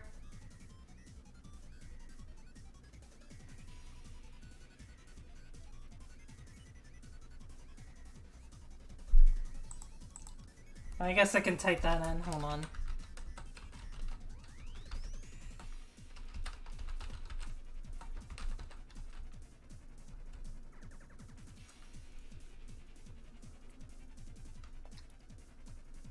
I don't know. Should I just like have that be in the rules? Just like only English speakers, please. Because I don't want to be rude. Oh, an anniversary stream? Yeah, and then I'm playing on an anniversary stream to celebrate me being a VTuber for a year.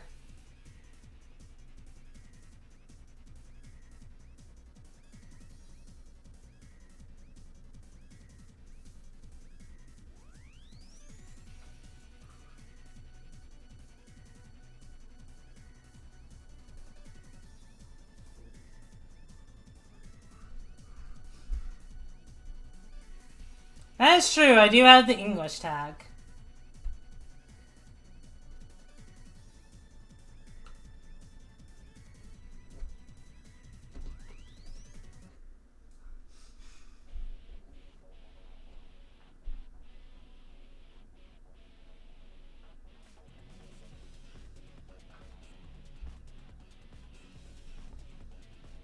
But yeah, the plan is for like July 19th for the anniversary stream. I'm excited because I'll be announcing some things like when the next subathon is gonna be.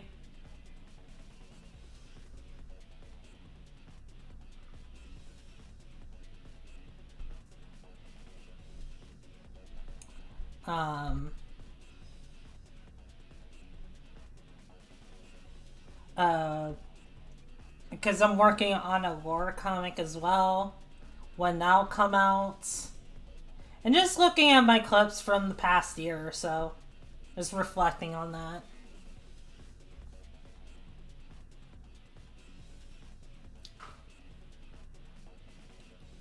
Yeah, I hope you can make it to that one. That would be nice to see you. Yeah, I'm pretty sure they're Russian. Minka. I mean, I don't understand their language too well, but I feel like that's Russian, I think. They're switching. Oh! Okay, I think they're just a... Okay, they're a troll. I would probably just, like, time them out, Jin.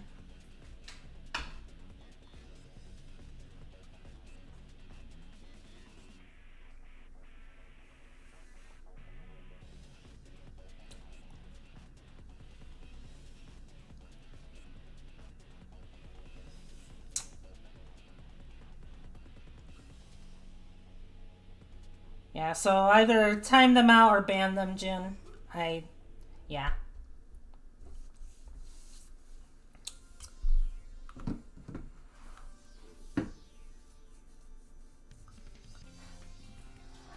I mean, I guess he technically wasn't saying anything mean, but at the same time, trolls kind of make me a bit wary.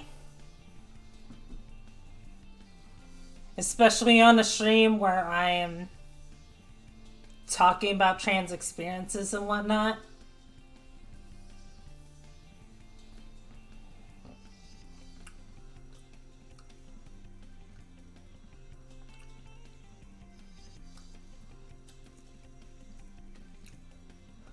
Yeah.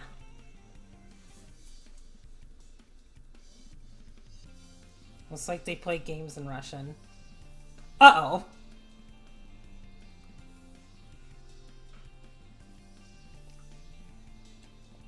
I hope I didn't time them out for a terrible reason.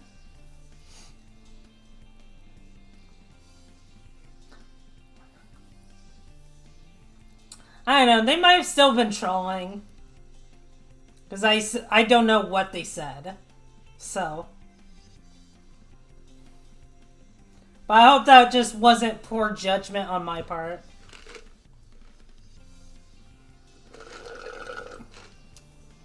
Yeah, I don't know why they were trying to do that.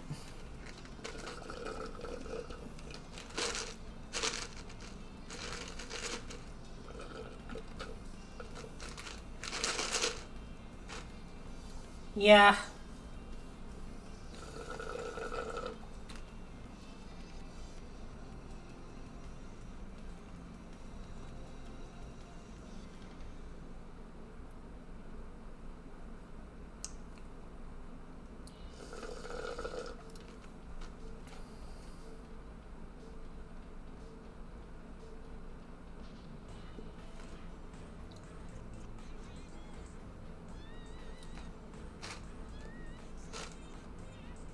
How many threads?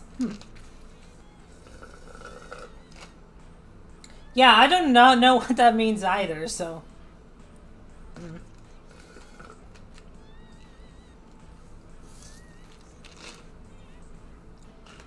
I hate when things get stuck between your teeth, because then it just, like, really hurts. Especially for mine, since my gums are just kind of sensitive. Oh yeah, Google Translate is not very good. So, I mean, I use it sometimes to, like, translate what people mean, but sometimes it's just, like, it's not very accurate.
Yeah.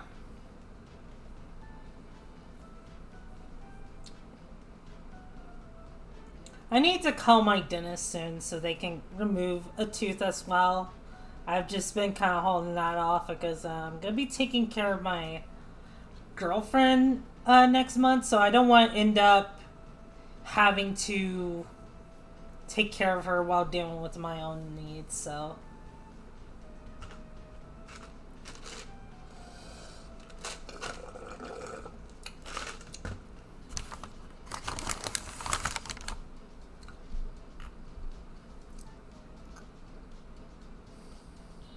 Me telling you, Kuruma meets car.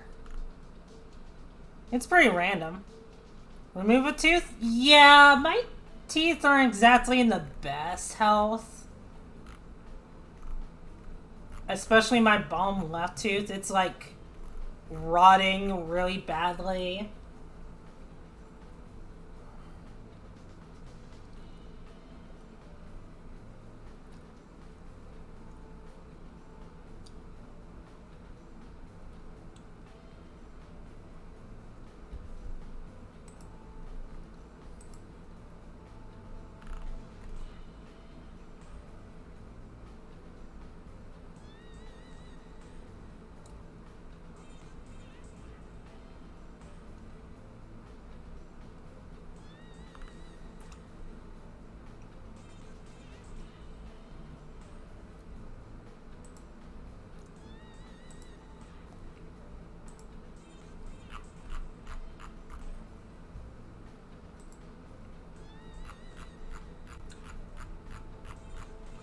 By the way, I'm gonna be making soup.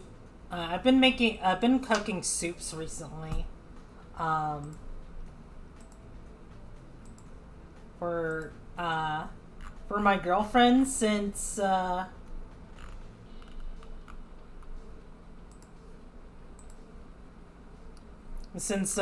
I'm gonna be taking care of her, I have to cook food for her a lot.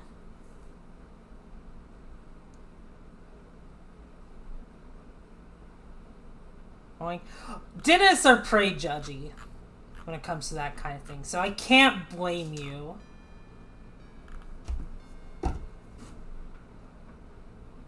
It's like, yeah, I know I fucked up, but please help.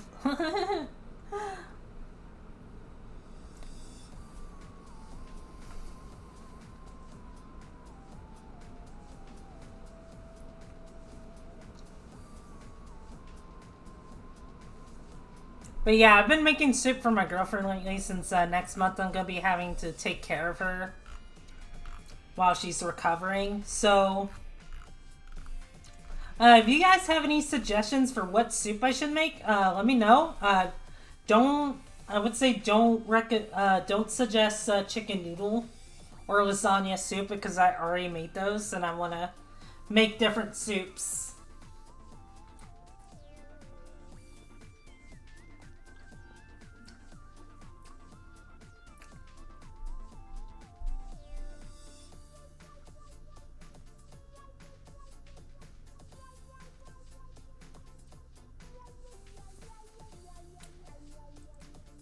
Butternut squash soup.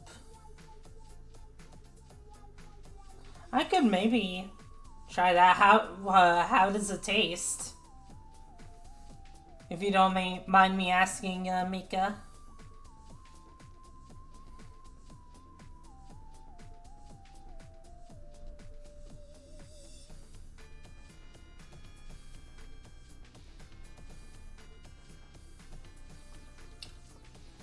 Yeah, the last time I went to the dentist, they pulled a tooth out, but they also pulled a wisdom tooth out, so it kind of fucked up my jaw. Like, they kind of locked it in place, and because of that, I couldn't eat very well. And that led to some depression.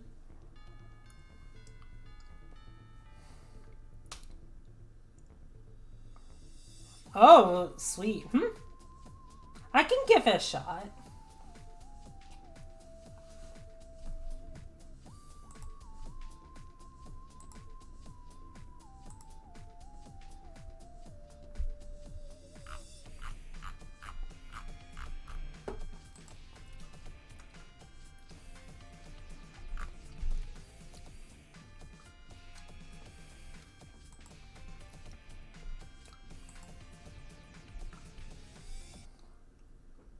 Ooh, chicken dumpling. I could try making that.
I will keep those in mind then.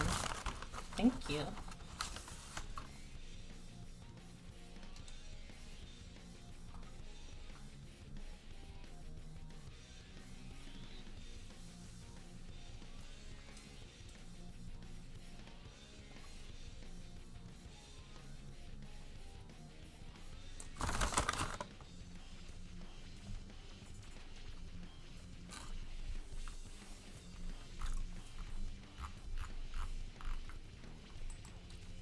Anything else we want to talk about?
I'm just gonna be taking it easy this weekend. Nothing really special about it. At least not that I can remember. Trying to wrap my head around female to male transition. Well, was it you're trying to wrap your head around, Jin?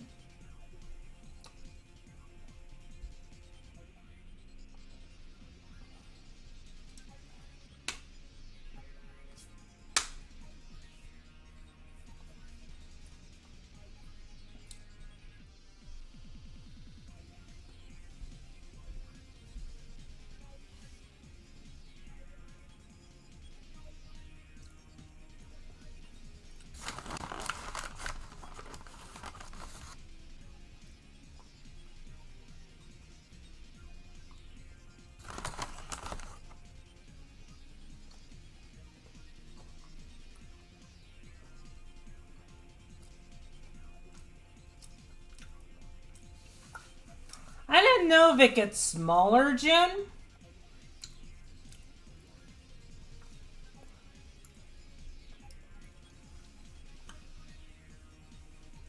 It might, but I don't think it's that much.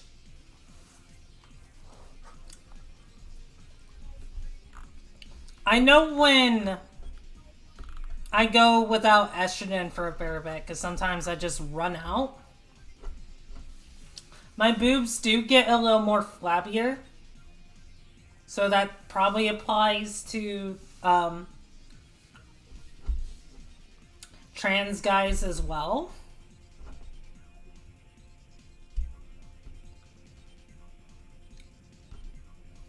But I think if they want to be flat chested, they have to get top surgery to get their boobs removed.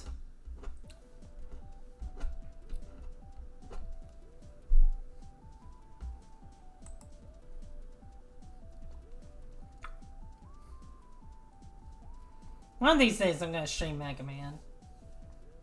I mean, I technically already have before. I was streaming Mega Man 0 before. Which I should probably try streaming again at some point, because that original playthrough went nowhere.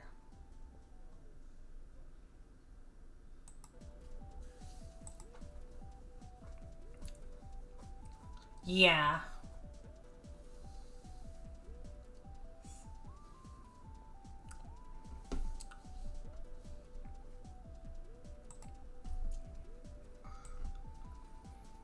Like, I don't know a whole lot about female to male transitions. I just know from what I've seen.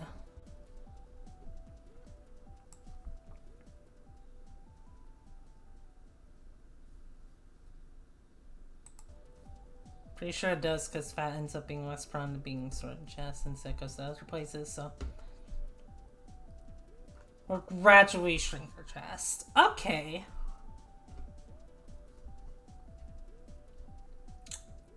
Yeah, I could see that. But if they want to get rid of it completely, then top surgery is an option.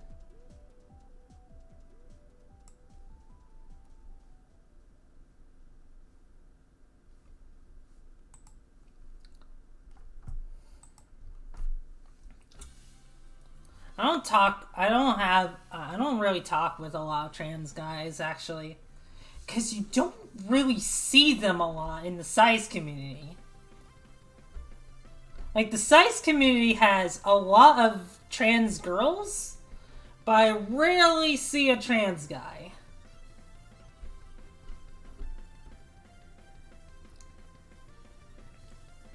Or maybe I'm just not looking in the right places.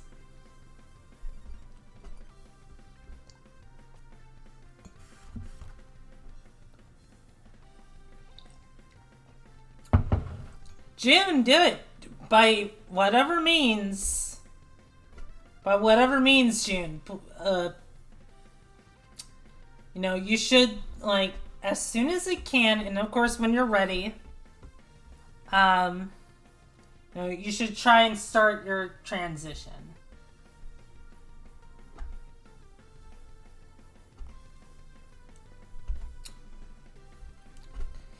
Because it's better to get it done as early as possible.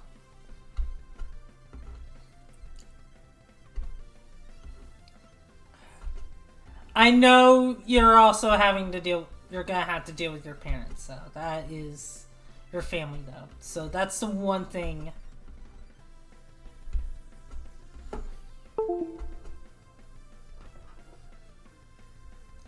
That's the one thing that, like, might not be easy for you.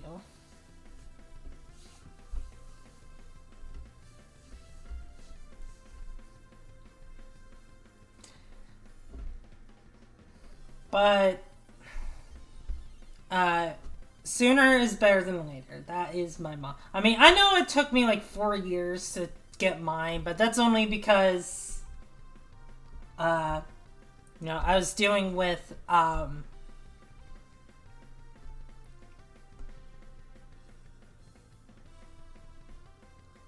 phone anxiety. If I didn't have phone anxiety, I would have started transitioning a lot sooner. So most of it is hormone therapy, because about 75% people to transition either won't do surgery because of cost, but it sounds like to completely remove the booba, you have to do the surgery. Yeah.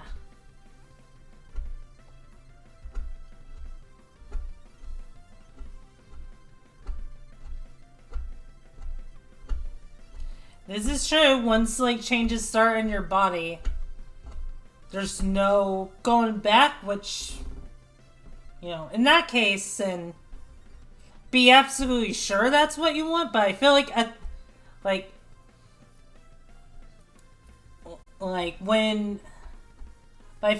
that point, when you get the pills, you're absolutely sure.